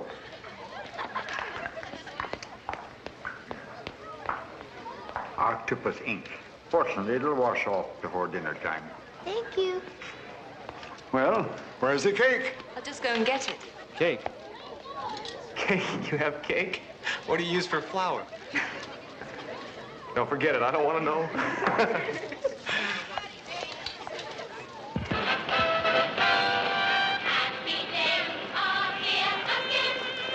This is Father's favorite record. It was salvaged from the sinking. Oh!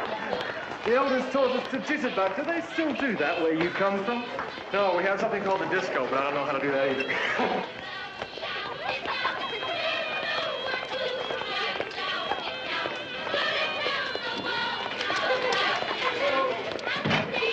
Am I too late for the party? No, Father. Sally's getting the cake. How's Maria? Can I see her yet? Well, she's sleeping now, but you'll be able to see her in the morning. Now, where is the birthday girl? Here. Ah, yes. Beth, isn't it? Well, Beth, I brought this for you. It used to belong to my wife, and I want you to have it.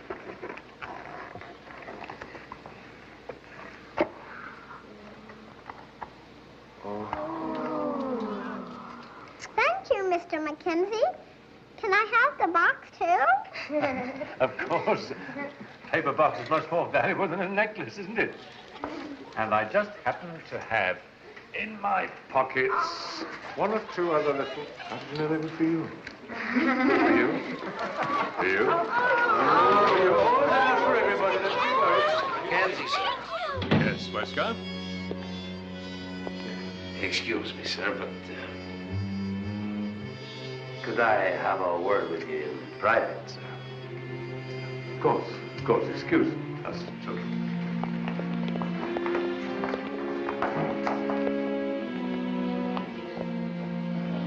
I get the feeling no one likes Mr. Wesker very much.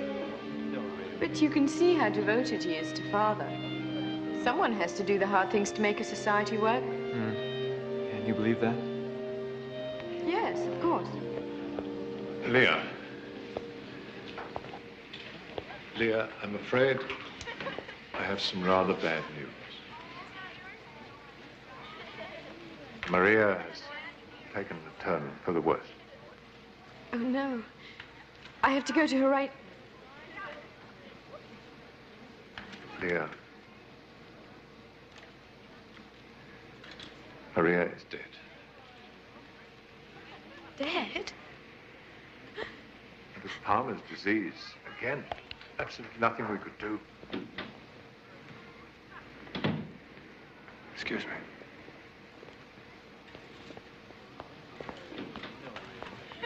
Oh, Commander. I understand that you're looking for a diplomatic pouch. Yes, sir, I am. I'm sure you realize by now that there are no secrets on board this ship. I guess not. In fact, what Senator Bartholomew told you was absolutely correct. The pouch and its contents were destroyed when the ship sank. I see, sir. I'll deliver that information to the Admiral. All right, children, let's all dance. Thank you, Captain.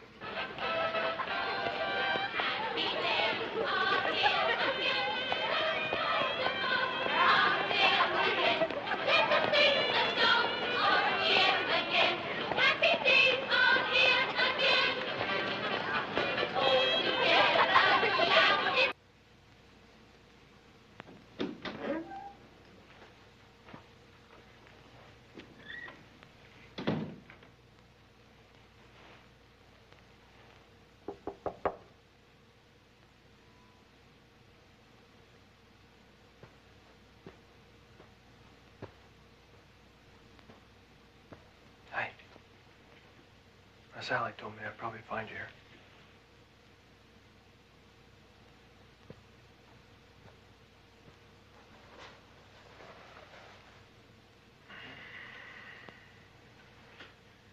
I thought maybe you could use some company.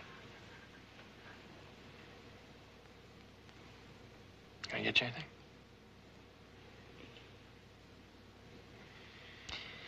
Leah, I am not too sure I understand any of this. But it's never easy losing someone you love. What's important is what you remember about Maria. Your memories, that's what matters. That's her legacy to you. Because life goes on. You want me to leave? No.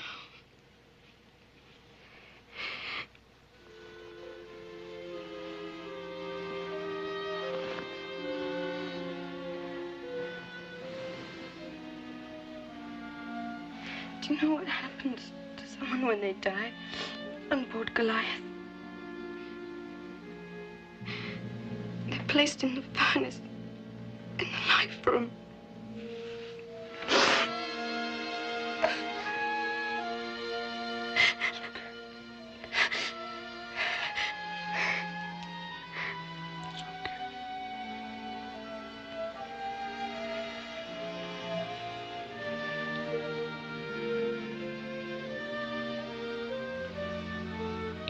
You shouldn't have come here. Yeah, sure.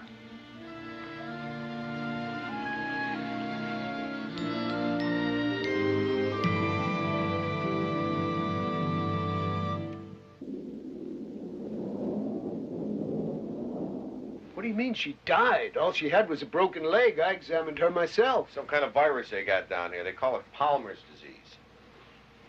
Oh, yeah. I saw the slides in the infirmary. And what is it? Look, I don't know. Poisonous reaction to some kind of algae? I just don't know. What about the inoculations? Dr. Goldman and I are starting them this morning. Boy, I hate to have a bunch of dead bodies to bring to the surface. Well, so would I. I'll be in the infirmary. Stand by. Admiral Sloan. Admiral Selkirk here. We've confirmed 337 on board, sir, although we did have a death last night. Death? Yes, sir. A little mysterious, called Palmer's disease. We're checking on it. What about the air mix? No perceptible change, sir. We're monitoring. Right. We're doing everything we can on those decompression chambers. A dozen nations have flown in everything they can lay their hands on. They've been loaded aboard a ship at Southampton. It's on its way. Understood, sir. Don't worry, we're stable. Good. Call me back at 0800. Yes, sir. Well, The ETA for the arrival passage is daybreak tomorrow morning, sir. And what about the backup? Let's pray we never have to use it. The girl simply took a turn for the worse and died. There was nothing I could do about it. It was Palmer's disease.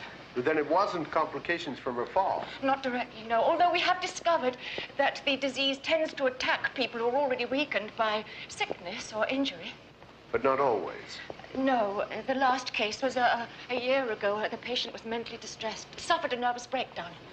Does it ever affect children? Oh, really? Only 3 times that I can remember. Each time it was a godsend. Well, one of them was born with a rheumatic heart, and 2 of them were deformed. And what about the elderly? Yes, they do seem especially susceptible. Dr. Goldman, I was wondering if I could assist you in your autopsy. Oh, we don't do autopsies. You don't? It's forbidden. There's no refrigeration aboard Goliath. Oh, yes. Well, then perhaps I could examine the body. It's already being cremated. Without any services? A brief one. Conducted by Mr. Mackenzie. Oh, so he takes care of your spiritual needs as well? Yes, you could put it like that. Well, it's not going to cure Palmer's disease, but I suppose one can always hope, can't one? Well, he certainly seems to have grown a bit. Have we any new ones? A batch came in earlier from the Aqua people, sir. A couple we haven't seen yet. Well, I think you better throw that one back. It's not quite ready for the kitchen yet. Yes, sir. Excuse me. Mr. Mackenzie! Oh, Mr. Cabot. Well, what do you think of our world on Goliath now? I tell you, I am very impressed. I thought you might be. Has Leah shown you our heat exchange system yet? No, sir. No, she hasn't. We intend to tap the energy source of the volcano that lies immediately underneath us. Once we've done that, all Goliath's energy problems will be completely solved. Imagine what that means, Mr. Cabot, to be able to tap such resources. We will be a completely self-contained world. Sir, what was it you wanted to see me about?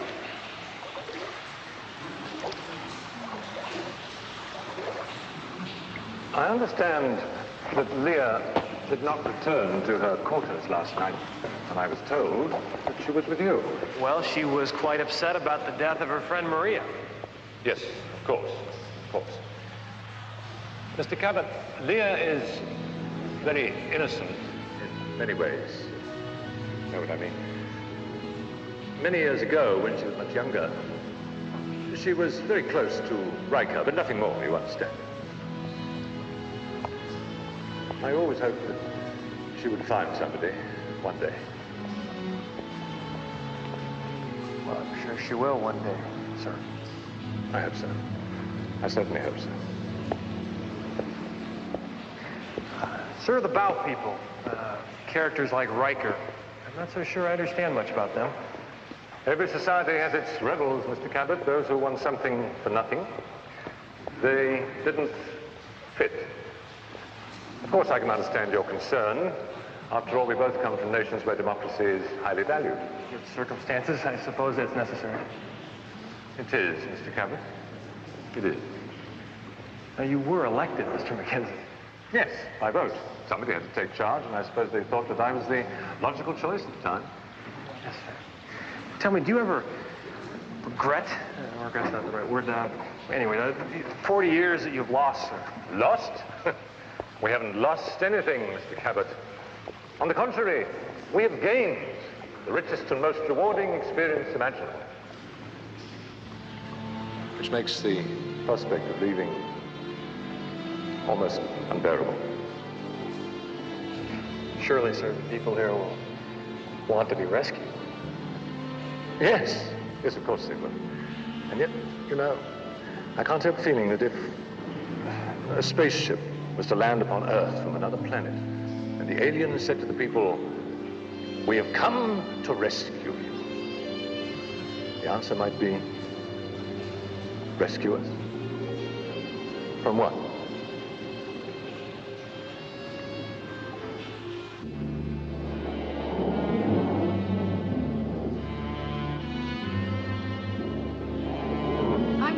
Father asked me to show you his heat exchange machine because I love to come here. The water's so warm. Father says it's heated by the volcanic plume from beneath the hull. You know where I come from? That's called a hot tub. Hot tub? Hot tub. That's a funny name for a pool. Yeah, well, funny or not, that's what they're called. Only people get all the way in. Oh, it would be too dangerous in this pool. Father says that the currents are very strong and they pull you right down. Father says, huh? You ever have an opinion of your own, Leah? Sometimes. Well, does Father also say that his heat exchange machine will never work? You know, with all their technology on the surface, our scientists still haven't figured out how to make one work. They abandoned your father's approach a long time ago. Are you sure? Yeah, I'm sure. It's not his fault, though. He's already performed miracles. This whole ship is proof of that. He's worked so hard and so long. And he's been counting on it, you know that. Ah! Well, a little while you'll be rescued. Then you won't have anything to worry about. Rescued? Frightens me. Will I like your world, Peter? Like it? Hell, you'll love it. Leah, remember when I described to you what a cloud was? Big and white and fluffy, and how it hung up there in that big blue sky? I forgot something. What? The sun. You've never seen anything until you've seen the sun. Yeah, it's bright yellow.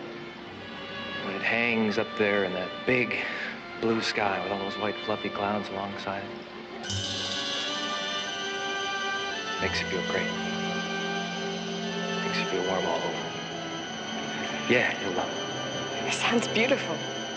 Oh, it is. It is.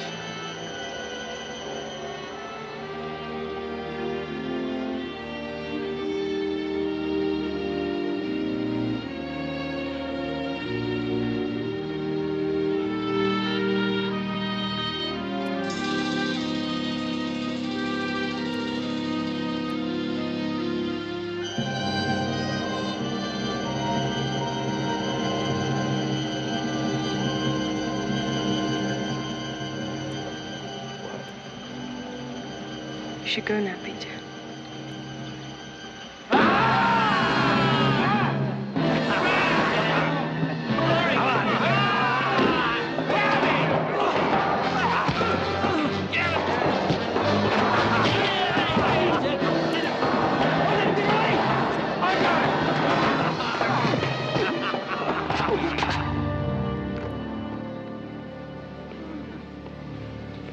Doc, just about to make contact with the Admiral. How long would you say this is going to take?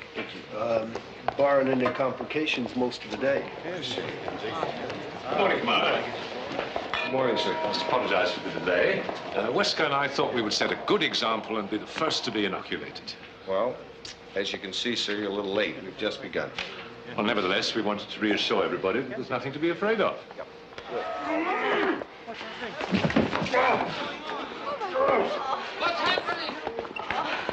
What's happening? What is it? What's wrong? Help me get him to bed. Wesker! Come here in the first place.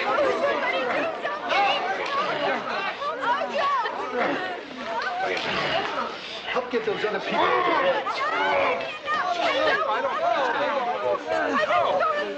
Jeff, tell Goldman to stop giving the shots. Don't worry, Doctor. Seems like a strong allergic reaction to the serum we gave him. Hold on, folks. Just take it easy. Nobody else is going to take it. Yes. That's what it must have been.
You're in my world, high up in the bow.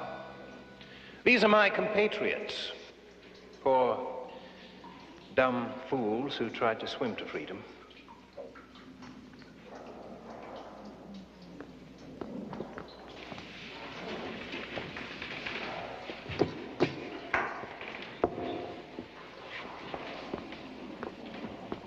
It's only fresh water, stolen from the life room.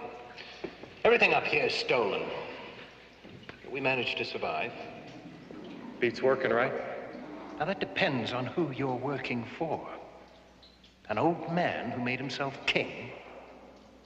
What do you want from Riker? Talk. We've been trying to talk to you ever since you set foot on this ship. Make you listen to what we have to say. All right, I'm listening.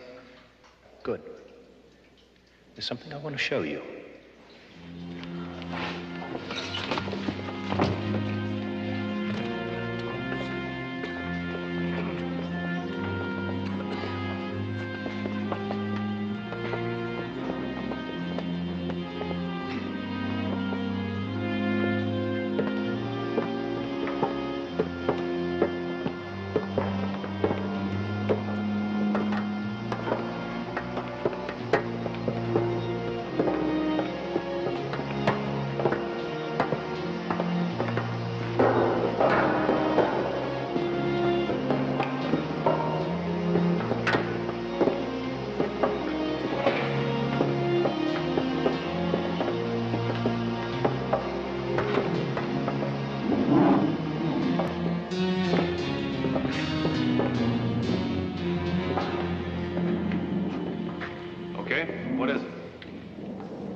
Flip this, and you can set it in motion.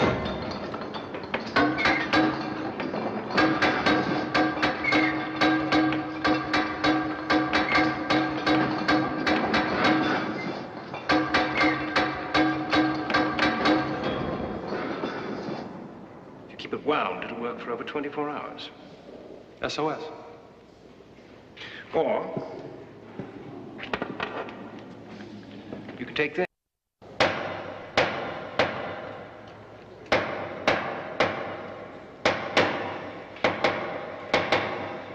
Goliath. On board, 337. Danger. Air toxic. Beware Mackenzie. Beware Mackenzie? We didn't dare transmit any more. We couldn't risk his guards finding this. Mackenzie is the reason you, all of you, are alive.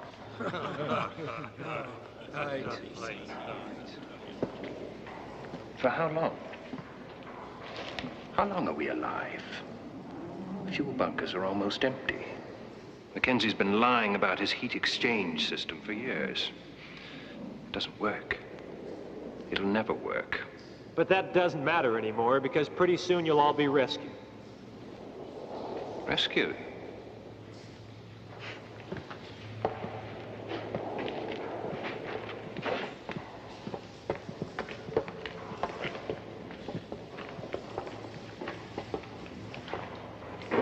Rescued? Do you really believe that you, or me, or anybody else is ever going to get off this ship alive? Yeah, I do. Why not? Mackenzie's such a genius. Why do you think he stopped trying to figure out a way to get to the surface? Because it was impossible? Because it's a technology we've only recently just developed, that's why. Even if that's true, I think he needs us down here. What kind of world's up there with nobody depending on him anymore for every breath of air, every scrap of food, hmm? Then you tell me why no one has challenged him to change the system. How? With armed guards walking around and people believing how great he is. Ended up in jail if you did. Like me. Or worse. You suddenly die of an affliction peculiar to Goliath. A mysterious affliction called Palmer's disease. And always fatal. Tell him, Leah. No, I said tell him!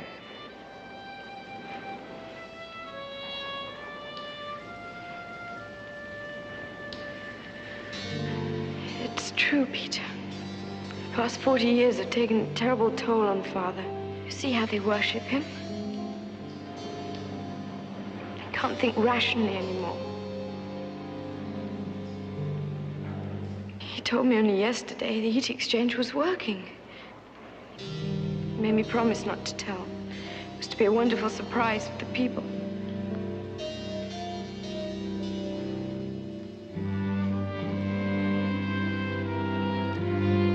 So what do you suggest we do now? Don't ask me. But whatever it is, it better be quick. Otherwise, you're going to end up like those first two divers they sent in.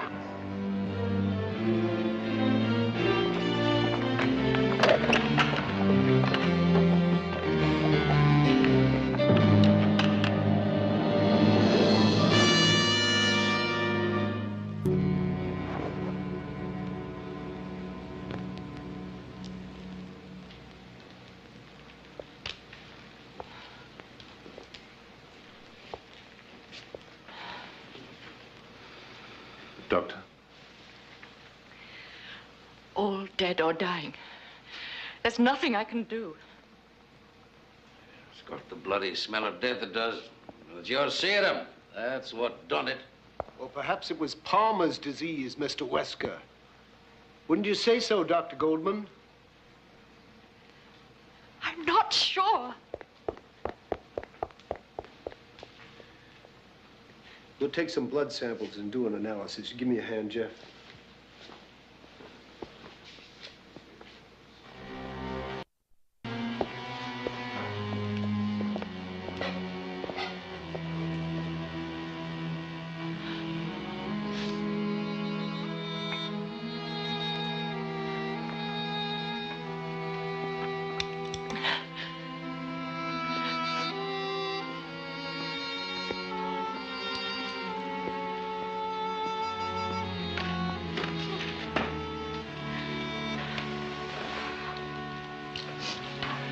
Why don't you take a break?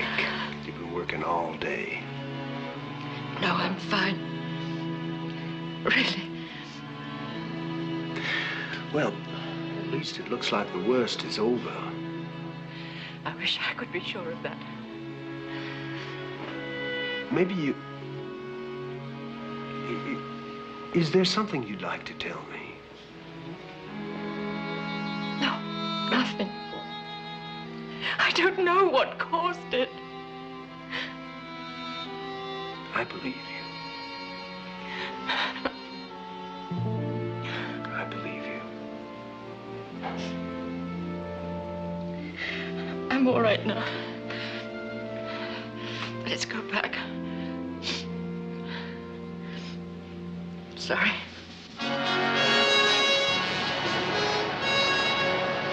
Jeff, are you sure there's no mistake? No, sir, there's no mistake. Let me give you on to Dr. Marlowe.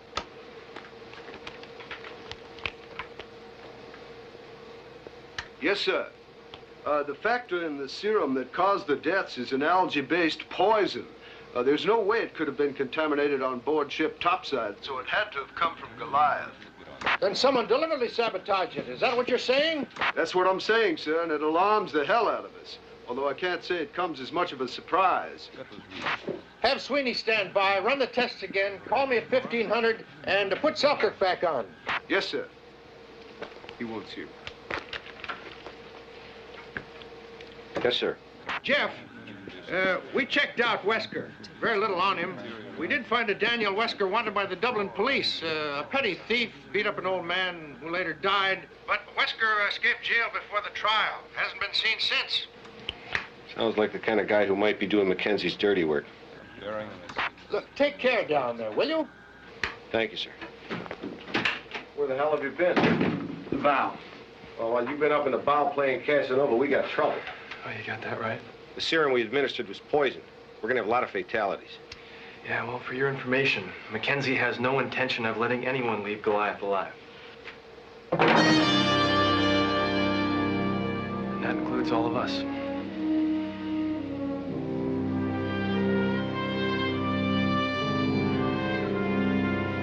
If there are any traitors aboard this ship, it is the bow people. They are the assassins. Certainly not us. Sir, I have talked to Riker myself.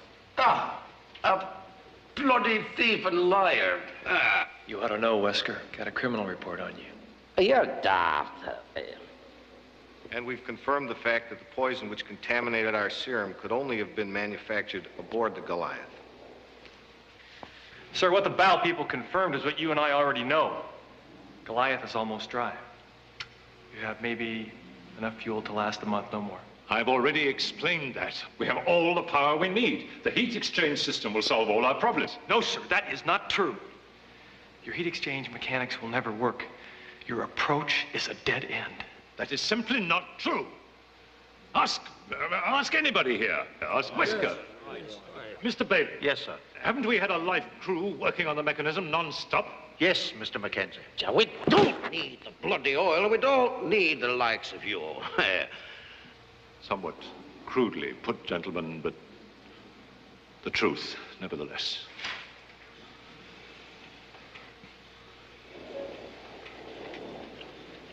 Now, gentlemen, we have all reached an irrevocable decision. Which is? Our people do not wish to be rescued. We have heard what your world can be like. Battles, bombs, war, death. And we reject it.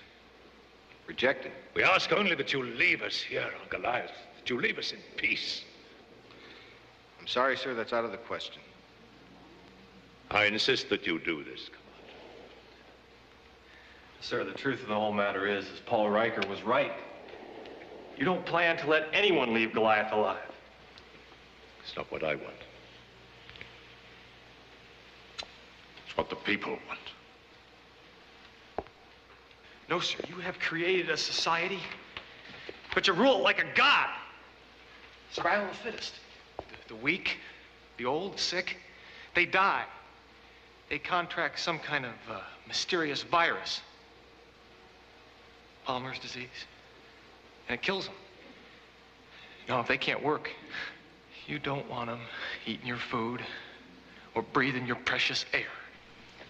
The people have been entrusted to my care. Then you tell the people about the rescue. You let the people of Goliath decide whether they want to live or die. Unless, sir, unless you don't have the guts to take that kind of chance.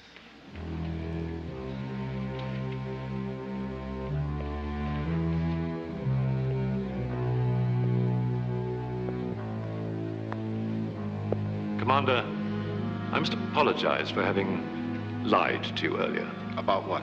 You will recall that I mentioned a certain diplomatic pouch was destroyed when the ship originally sank. That's right. I take it you've got the document.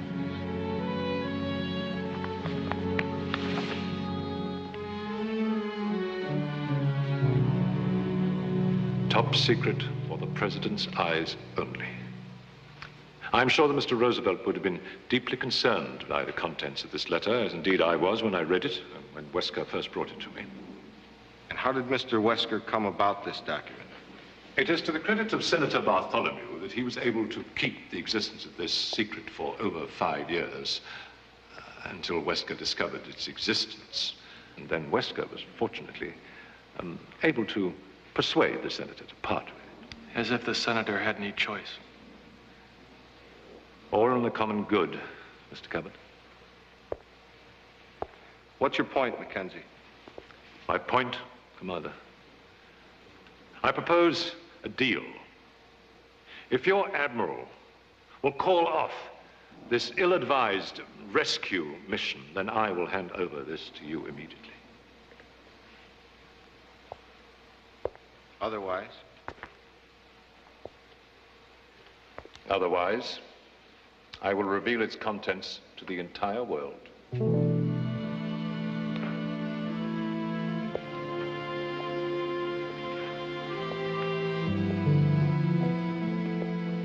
Mr. Mackenzie,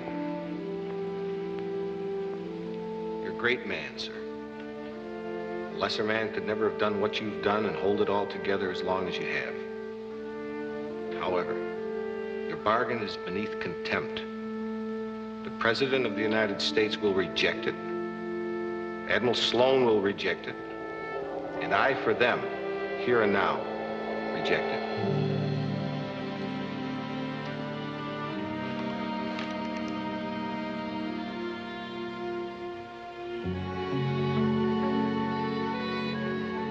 Very well.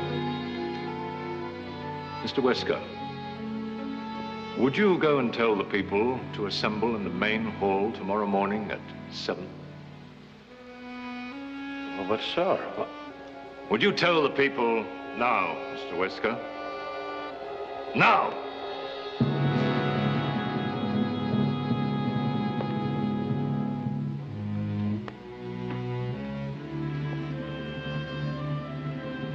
You see, gentlemen, I am not quite the barbarian that you appear to think.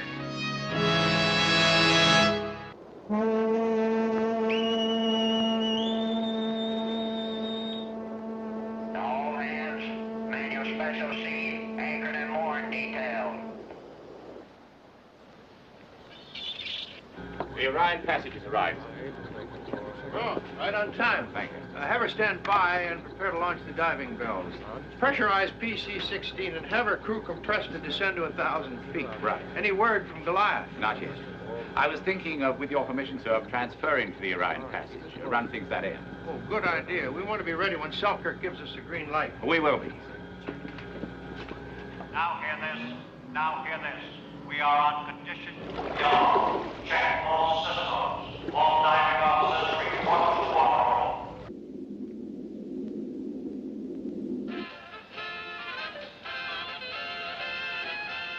Is everyone out there singing? If you are, then it's sure that happy days are here again.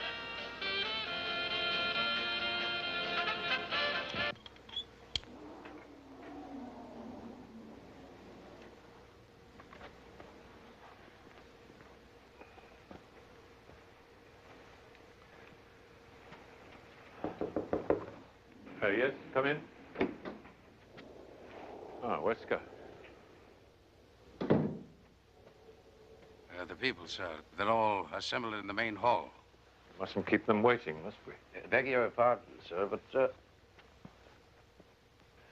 I have a brief word with you? Oh, yes, of course. What is it? You know, you're not gonna let them take the people away, are you?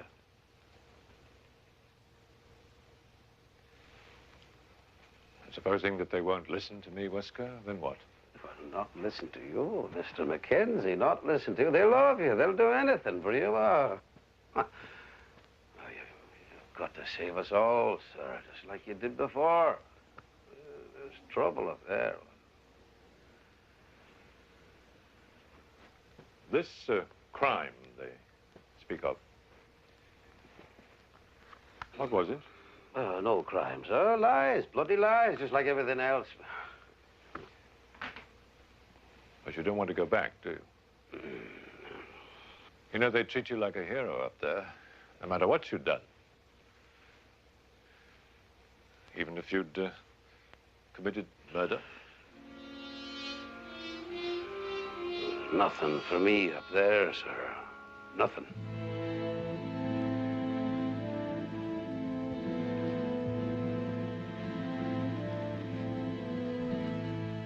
Nor for me.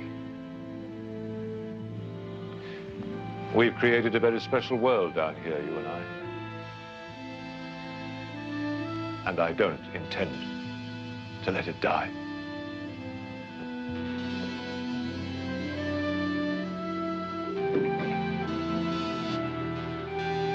All right, have we all got that so far? A relatively short swim from the Sea Garden, through the passageways, out through the hull, to the waiting rescue vehicles. Any questions? Yes, Mrs. Bartholomew. How far do we have to swim underwater? About half the length of the ship. But you will have divers with you. You'll be wearing these kind of breathing masks, and there will be a guide rope to follow. It'll be safe. What will happen once we're inside the rescue vehicles? You'll be taken to the surface and then transferred to decompression chambers for several days until your bodies adjust to the surface pressure. And we won't blow apart like the others or be crippled like the bow people? No, it will be perfectly safe. It'll be a little uncomfortable for a while, but that'll only be temporary. It'll be all right. But I can't swim. Why can't I stay on board Goliath? Because, sir, because very soon there will be no power source left on Goliath. And life here, as you all know, it will cease to exist. I don't believe that. I can't believe it.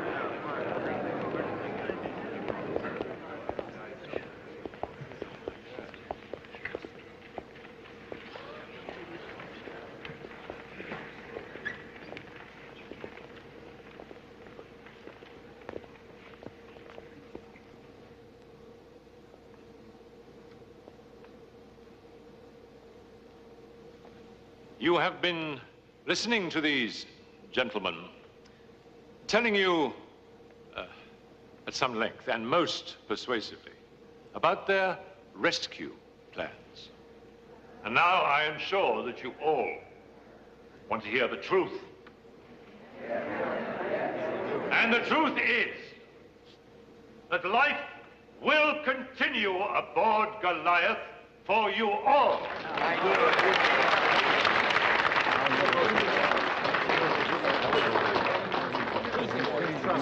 Of course he is.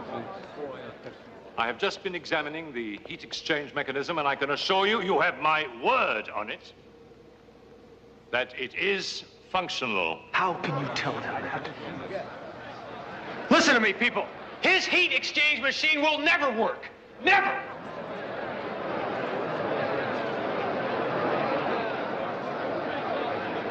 Minor problems, Mr. Cabot. Minor problems. Nothing more. My friends, you must not go with these people.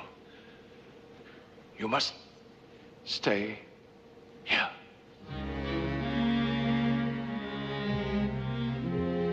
We know what their world up above is like. It is a dangerous world. It is a hostile world. There is still sickness. There is still greed. And there is still war. Stay here. We're happy on Goliath.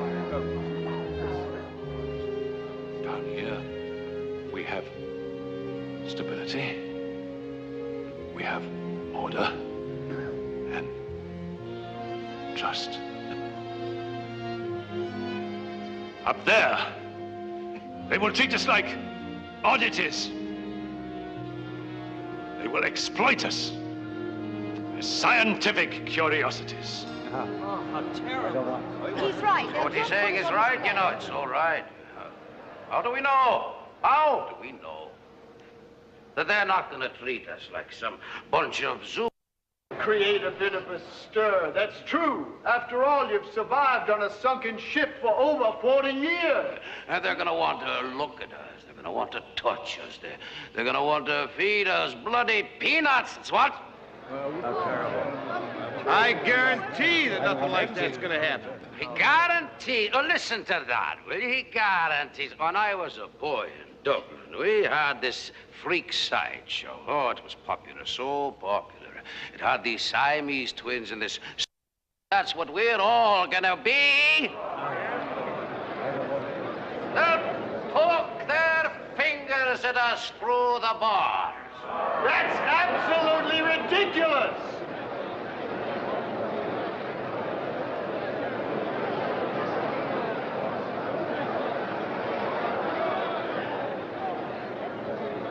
There is no more to be said.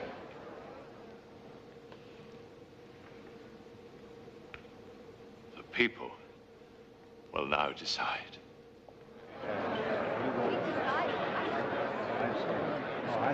Then you let the people decide. People of Goliath, listen to me. Listen. You have all been lied to. Understand me. If you stay here, you will die.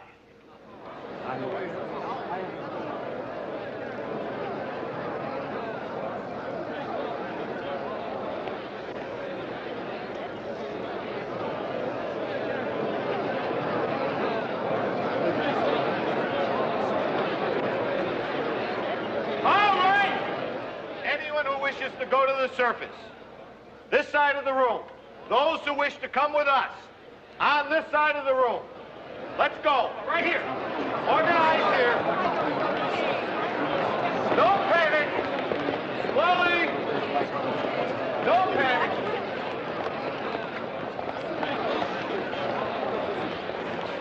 Commander, yes, this may be the last chance I have to say this, but I lied to you about the pouch. I know, sir. Mackenzie has it. We had no other choice, Mr. Selkirk. I understand. I hope the president understands. I'm sure he will. It'll be all right. Just be safe. Familiarize yourself with this helmet. Calmly. Calmly, no panic. Peter, Leah's not going. What?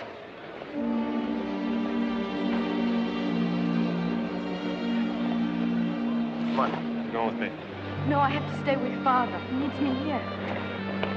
I understand the situation, but he's my father. It's hopeless, Leah. This whole thing is hopeless. I can't leave him here. It has to be this way. Please. I'll be back for you. No! Later. All right, you think Sweeney's down there? He should be there by now. He's at the pool, got supplies. Mr. Mackenzie, what should we do? Help us decide, Mr. Mackenzie.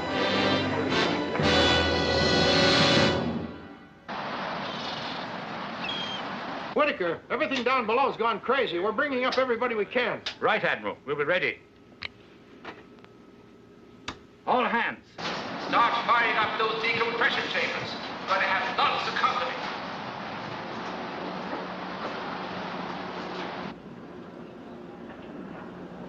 Now hear this. Commence all rescue operations.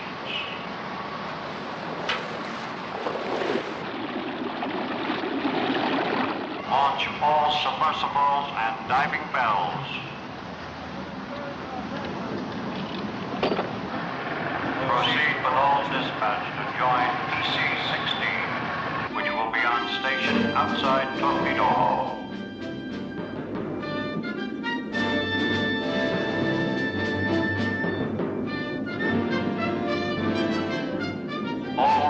divers will proceed into Hull and make contact with Commander Selkirk and members of his team. Guide ropes will be strung and divers will escort survivors through the hull to appropriate vehicles waiting outside for transportation to surface.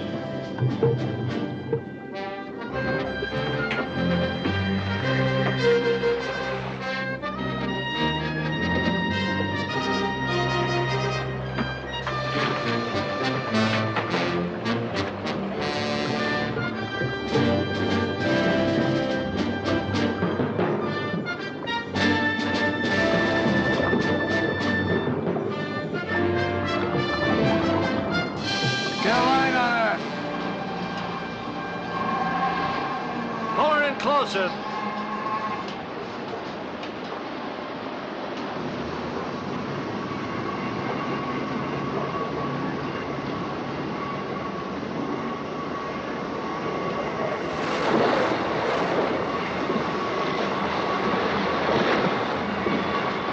Stand by.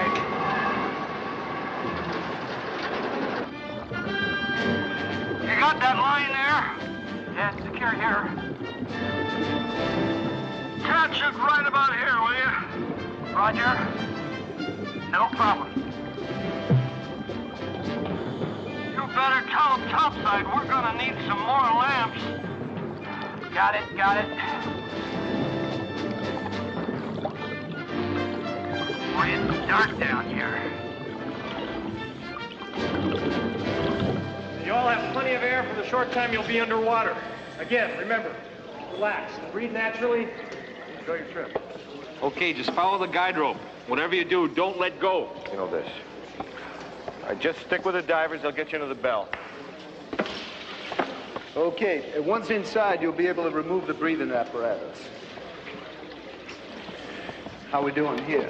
Oh, Oliver, I'm very frightened. I never did. You just follow close behind. You'll be just fine, ma'am. Take your hand and just hold on to your husband's belt right here once we're in the water. Oh, all of this at my age.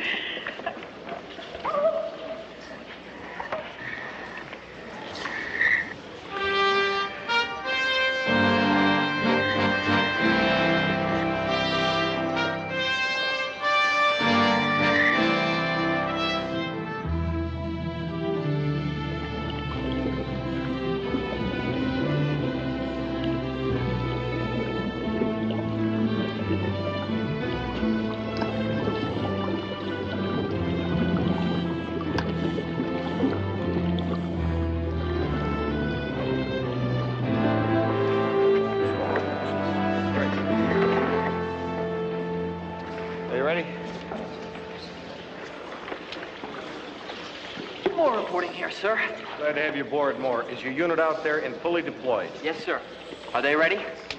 They're about as ready as they're going to get. You're going to start with this group behind me, including the 6-year-old. Yes, sir. Okay, we're going to take these people first. Our daughter's too small for that equipment. She's barely 6. Nothing to worry about. Hi, my name's Jim. What's yours? Beth. Well, Beth, you and me are going to take a little swim together. All right?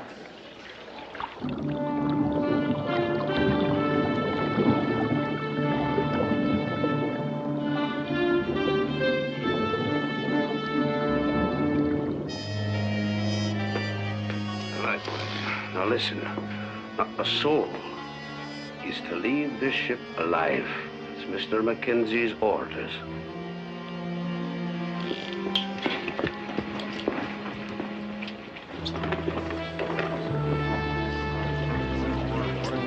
Everybody got their equipment? All right, Moore. Move them out. Yes, sir. Good luck. Now, don't worry about anything. Beth and I'll be right behind you. Okay. That's it, baby. Breathe in and out. That's it. Just like we've been practicing.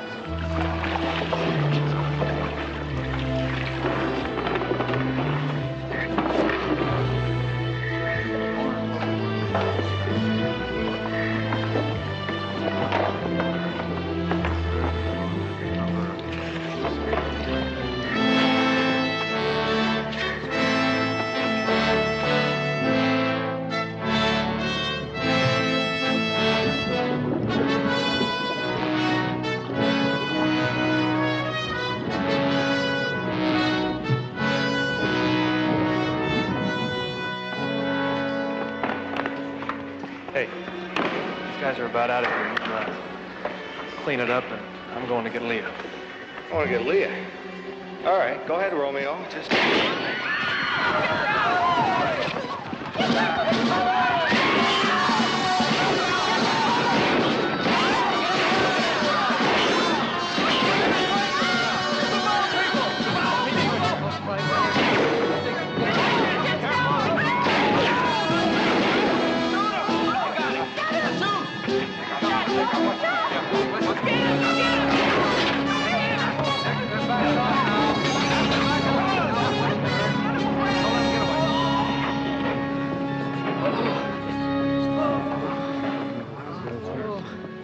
Sorry, we couldn't get here sooner. Sam, what are the casualties? 3. 2 dead, 1 wounded. But I think I can stop the bleeding long enough to get him up top. Right. What can we do to help? All right, organize your people. Get them into this equipment. Mrs. Bartholomew is starting to panic, but I think she'll be all right. I'm heading back for the next group. You start them up topside.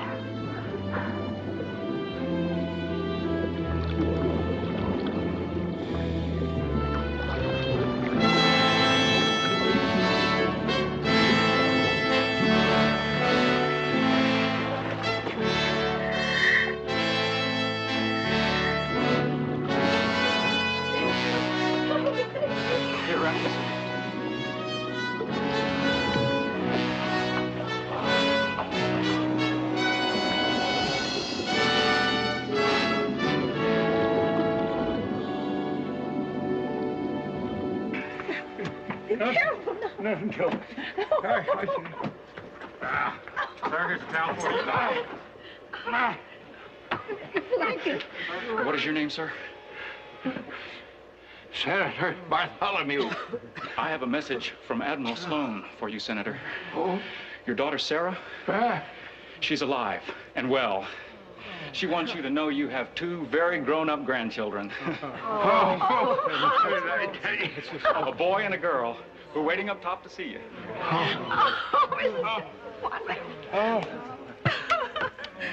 All right, we're full. Take us up.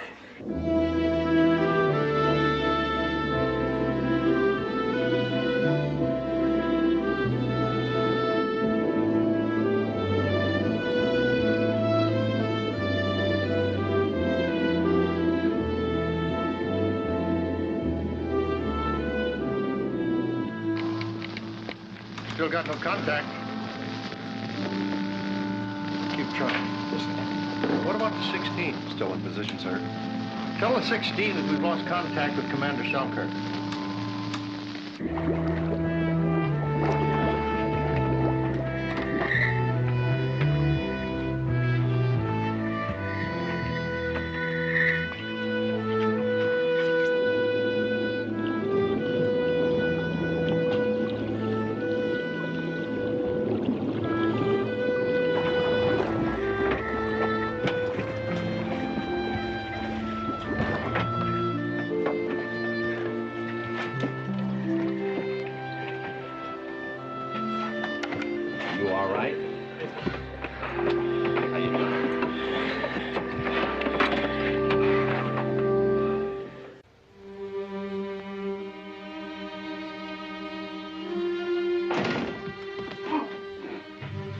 Wesker!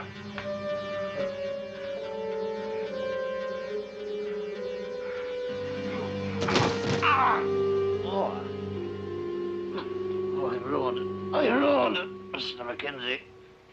All your work. Oh. Look, don't you be troubling yourself over me. Save yourself. Save? What do you mean, save? The people at the pool, we tried to stop them. Open fire. But the Lmao people, they stopped us. You opened fire on our people? There's no one to us pigs to take your people away from you, sir. That's the way you wanted it. I wanted it? You didn't want your people to leave. You said so yourself, Mr. Mackenzie. Hey, you're the only one. You're the only one that ever treated me like a human being. I've always loved you for that, sir. Always.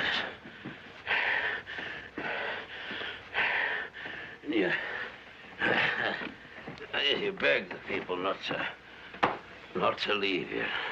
But there were those who chose to go. And I knew what I had to do. My God. Them two divers come poking their noses in where they weren't needed, where they weren't wanted. Divers. You killed them. Aye, it was my job, sir. It was my job. You always told me, didn't you? The most important thing of all is the survival. It didn't make any difference who had to die. Like them old people.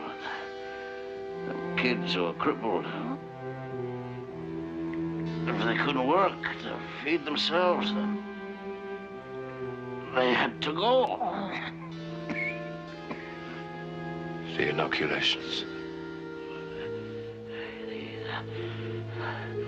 They're not going to be parading us in no cages, Mr. McKenzie. Do you realize what you've done?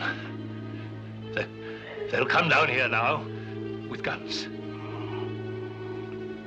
No.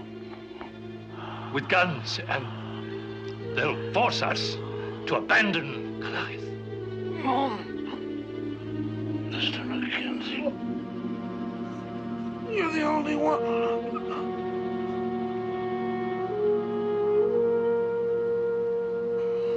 I was only trying to...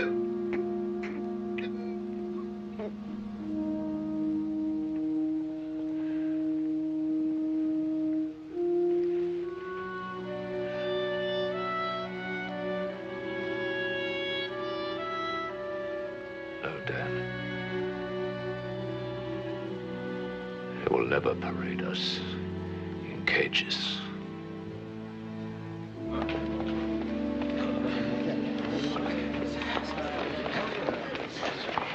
Somebody came rushing in. Said there'd been a shooting at the pool. Wesker and his men. Yeah, that's right. Where is Mackenzie? I don't know. Why? Why, Doctor? Because one way or the other, he has decided you are all going to die. You can't possibly mean that. Yes, ma'am, I do mean that. For years, he's been murdering people, and you've known about it. Yes, you have, and you've condoned it.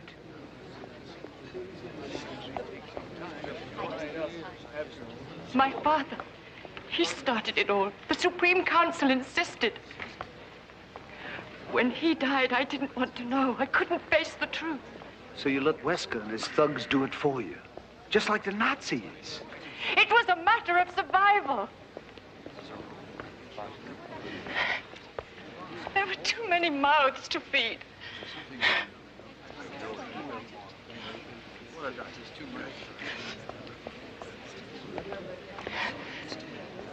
Any of you who have changed your mind, it is not too late to get the hell out of here.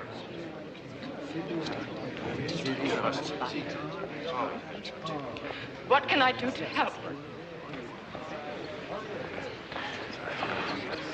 You can organize these people into groups of 15. They can't all leave at once.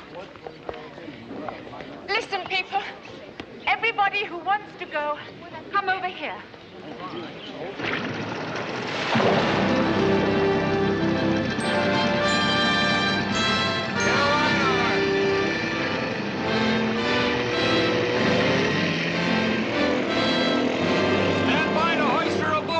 PC-16 on the surface with a full load of survivors. Hey, there she is.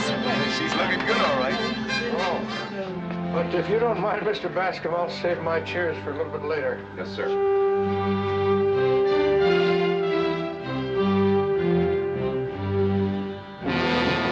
Open up. Out of here, out to the main hall, quickly. Everybody, out! Out of here! Out! Out! Everybody, out! Get out with it! Hurry! Come on, Pullman, hurry up. Up to the main hole, fast as you can.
All right, guys, we got real trouble. Mackenzie's gone berserk. The life people say he's cut the lines on the reserve oxygen system. Oxygen's leaking into the atmosphere. If it reaches 4%, this joint is going to blow a hole in the ocean. Everybody! Everybody! There is a totally new danger. All of us must prepare to leave Goliath immediately. Why? Because this ship is going to blow up. Where is Mr. Mackenzie? He'll know what to do. Mackenzie's not coming. If he were going to be of any help, he'd have been here by now. Those of you who want to leave, make a choice. There isn't much time. Those of you who want to live, come on over here with Dr. Goldman. We'll remain here for Mackenzie. He has been the means of our survival for 40 years. He won't let us down. Sir, he already has let you down. Look, what does it take to convince you people that if you stay here, you're all going to die? Do you hear me? Don't argue with them now. We'll let them change their minds later. First job is to get the rest of these people who want to go out. Leah. You going back after her? Yeah, I'm going back after her. Hey! I'm going to wait as long as I can, and no longer. Don't get me killed, Pappy. I got Diane waiting in San Diego, you remember? What can I do to help? My forte was playing heroes, you know. Thank you, Mr. Bentley. You can be very helpful right now. Lead these people down to the Sea Garden. People, follow Mr. Bentley. Anybody who's ready to go, follow Bentley. Sam, Dr. Goldman, you're going to pick up stragglers. Be down there quick. Yes. Everybody else is coming. Come along. Only moments ago, the first of the rescue vehicles was taken on board the mothership, the Enterprise 4, where she will be mated with decompression chambers for the process of acclimation to the Earth's atmosphere. Meanwhile, down below, a crippling blow to Goliath's air system has made rescue critical for those poor, misguided souls who chose to stay behind. And at what price? Only the next few hours will tell.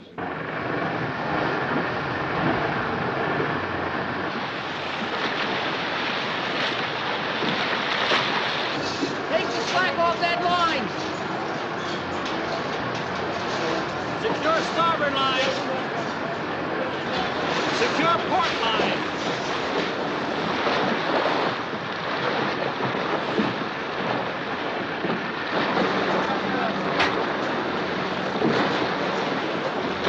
Not too fast on the train!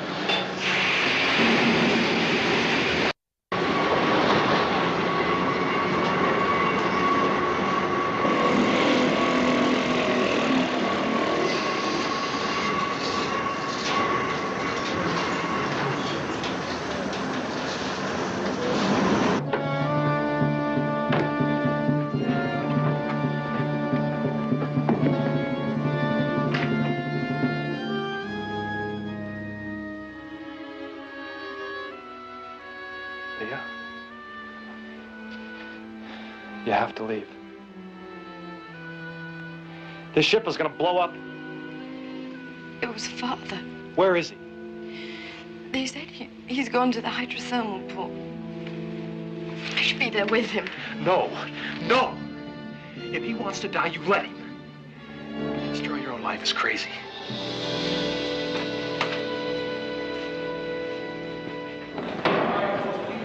Right this way.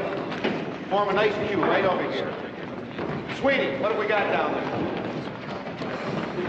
Raymond, is it going smoothly? Sweeney. All right, near as I can figure, 5 standing by and 4 submersible. How many places is that? It's 18. 18. Be exactly sure about the number you send down. Keep them safe. Make sure they're waiting for equipment, wait for the divers. You bet.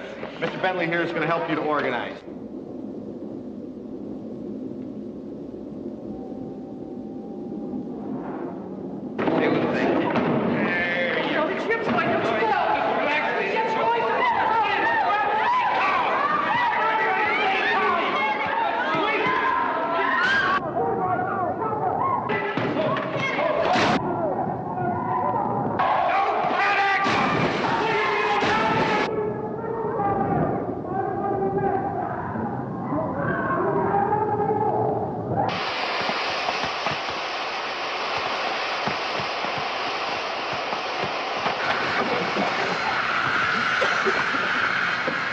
Oxygen levels at 2.5. When it gets to 4, this whole ship goes.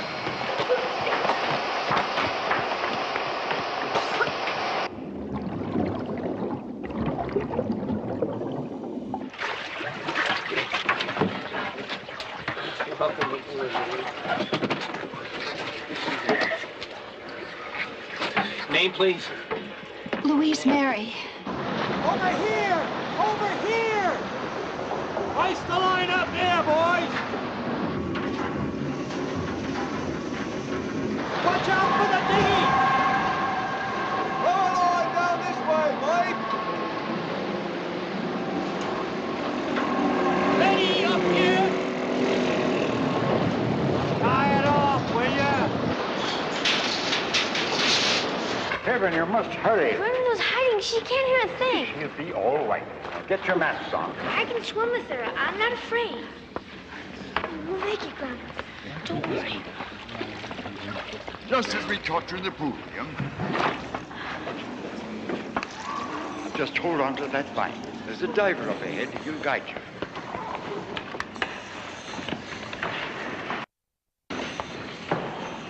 Okay, take care of these folks. Okay, how's everything in here? You okay? You get the special Guppy Award, good buddy. Okay, take off.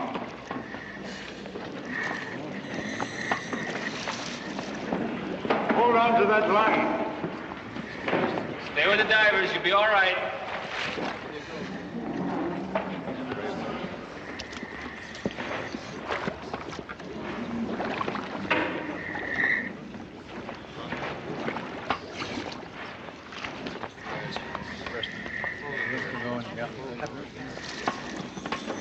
Okay, pal, it's your turn now. Me? Yeah?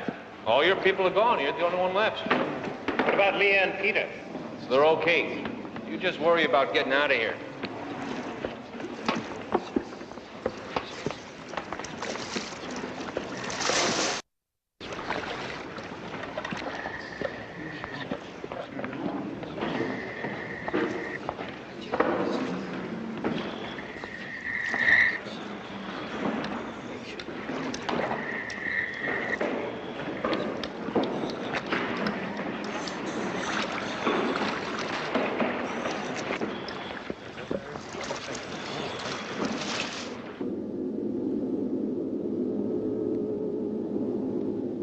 Name, please. Charles Zimmerman. Relax. Get me in. Keep on moving, folks. Are these the last? Yes, that's it. All right, we're gonna have to leave right now. Explosion. Keep moving, folks.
Leah?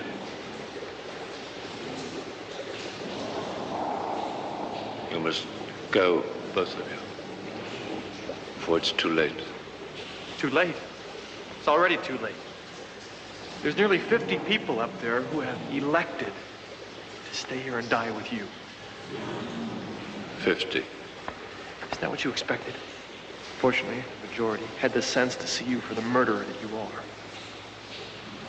No, you're wrong. Then you go tell them to leave. I couldn't do that. Why? Why not? Because they're my people. The idea of them being exploited in your world is intolerable. This way is much better. All gone in one split second. No suffering, no pain. You are not God, Mackenzie. Please, Father, come with us to tell the people. I have made my choice. But you must both go. But remember one thing. Remember what has happened down here. Sir, the only thing that has happened down here is that you have been responsible for the death of innocent people. Have I?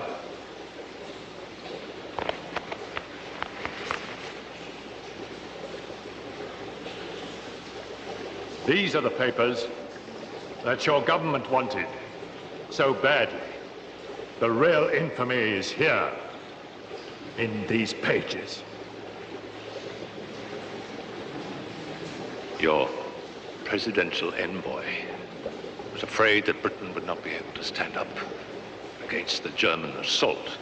And so, in order not to take the risk that the Royal Navy would be lost to Germany, he recommended to your president that the United States Navy would open fire on the British ships and sink them, regardless of any loss of life. The document and the maps with it, showing all the different locations of all the different British vessels, wasn't delivered. As you know, and England survived. So who is the greater criminal? Why should I believe that life up there in your world is any better than life down here in Goliath? No. No. It's too late. Too late.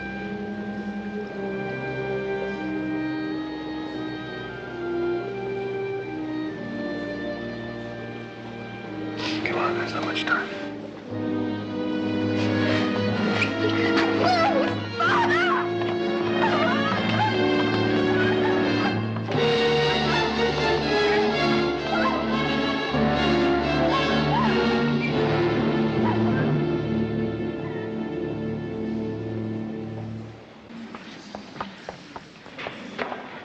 I'm going to have to help you put this on. No, I've decided to stay. Why? This will be easier to deal with. Easier than living. For me, yes. Come on, get into this. You can always kill yourself later. Put your... No, Doctor. I really have decided.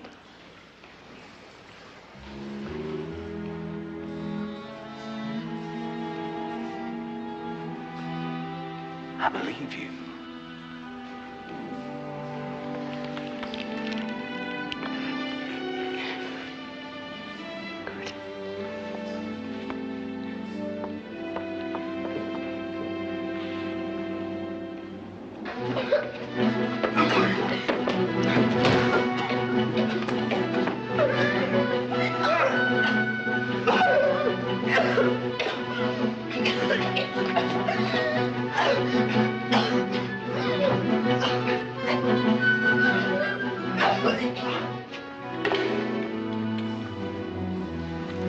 Ciao, bello. Have a nice trip, Doc. But don't drink the water. Sir? Topside, Doc.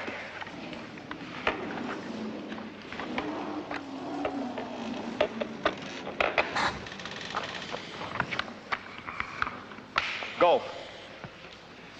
All right. You're next, Sweeney. Now, I'll stay put and wait for you guys. Come on, it's time. Let's go. The job's over. Was that in order? You bet. You next, sir.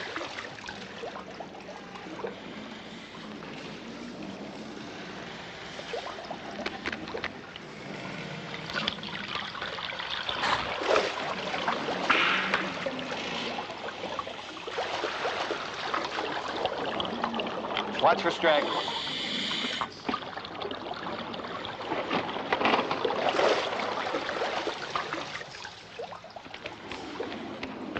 All right, Mr. Bentley, suit up, sir. Sorry, old boy. I'm staying here. Mr. Bentley, if you stay, you're going to die. I know. I didn't believe a word of that claptrap Mackenzie was handing out. Well, then why not come, sir? You people mentioned you watched my old films on television. That was the real me, young, vibrant, everybody's hero. It's the way I want to be remembered. Every good actor knows when it's time to get off. But you let my agent know, will you, old chap? Yes, sir. The William Morris Agency. You remember? I always did have trouble with my lines. Much preferred sword play.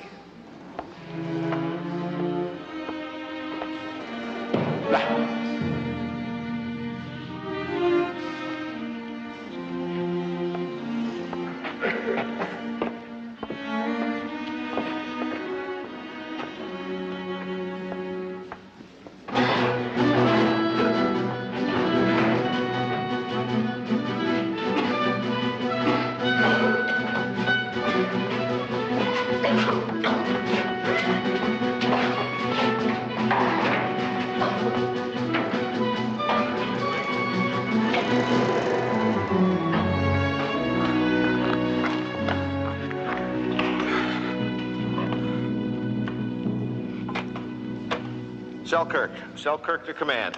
Where the hell have you been? What's your status down there? Everybody's out who wants to get out, sir, except for Cabot and the girl. What about those crazies in the main hall? Sir, I begged them. They're not going to budge. That's all you can do. All right, secure that station. Get your butt aboard the 16. It's the last elevator. Sir, I gotta wait here for Cabot. That's an order, Commander. We've already lost too many lives. I can't risk any more. Right, sir. Securing this station.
Still equipment. Thank you, Uncle Jeff.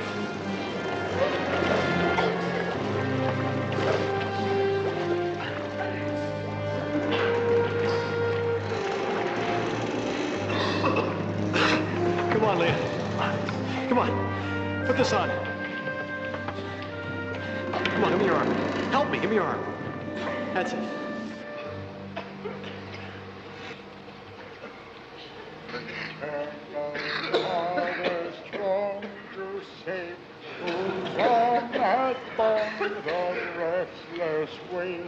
Who bids the mighty ocean deep its own appointed liberty? Oh, hear us when we cry to thee, on the sea. Oh, Lord, whose voice the waters heard, and hushed the raging at thy word. Who walkest on the foaming deep, and calm amid the storm didst sleep.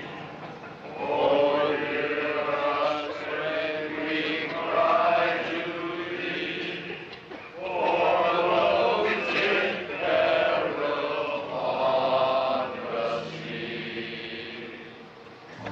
Breathe easy.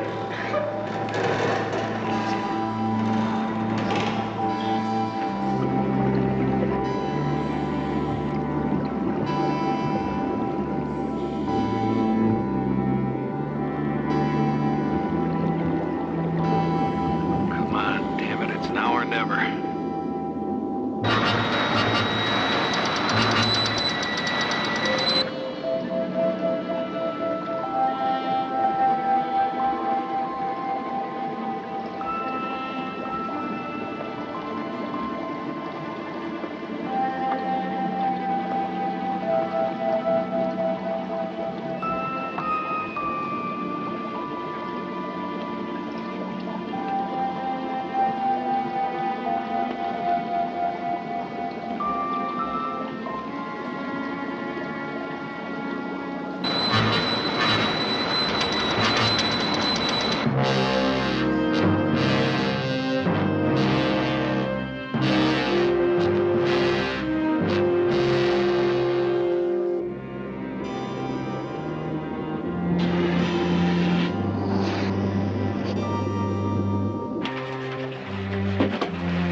What about Peter and Leah? They're still down there. Commander says we got a surface, Skipper.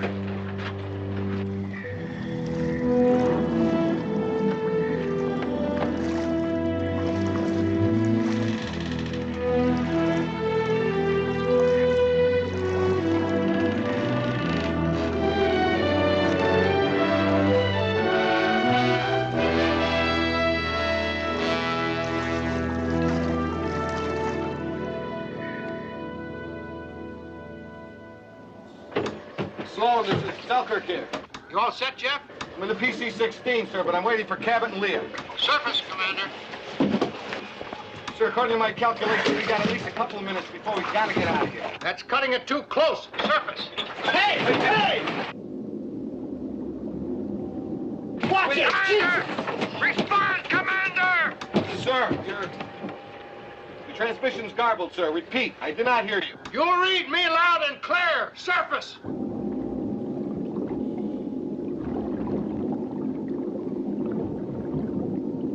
Get a little closer to him. Skipper, the Admiral. Get us closer. Skipper wants us in there as close as possible. Commander, respond! Commander! I insist that you respond!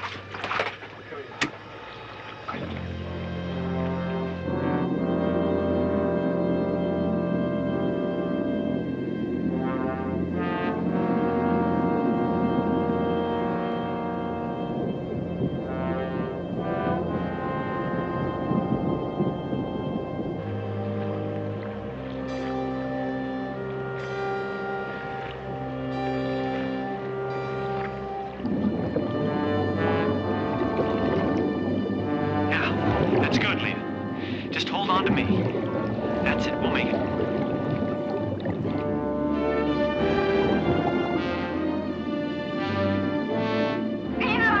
What are you doing? I want to go Stop back. fighting me, will you?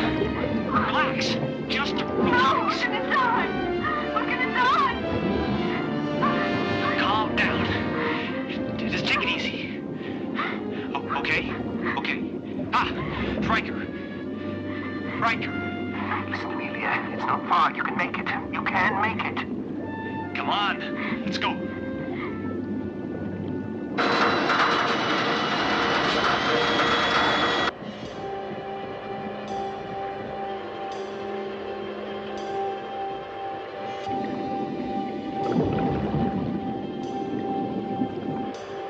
Here they come. Stand by.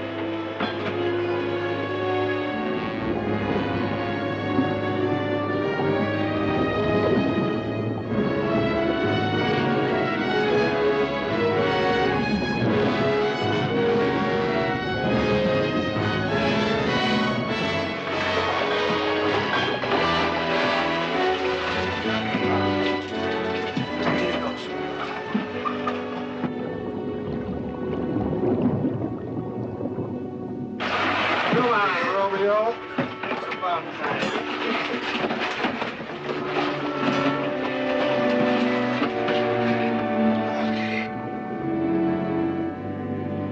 Here. Here we go.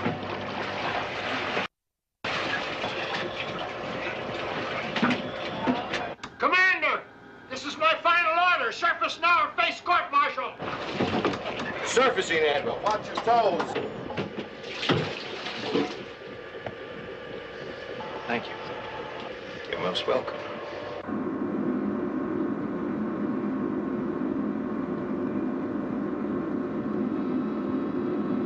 All right, Romeo. You took your time, didn't you? Just wait, pal. Don't thank me for waiting. Listen, you ever decide you want a real job, I know a corporation that just may be interested. And give up Navy pay? Forget it. I'm going back to San Diego. I got ties in San Diego, yeah. Yeah, San Diego. Magna's got a home port in San Diego. Why don't you settle down? Why don't you get over here and keep this blanket around there?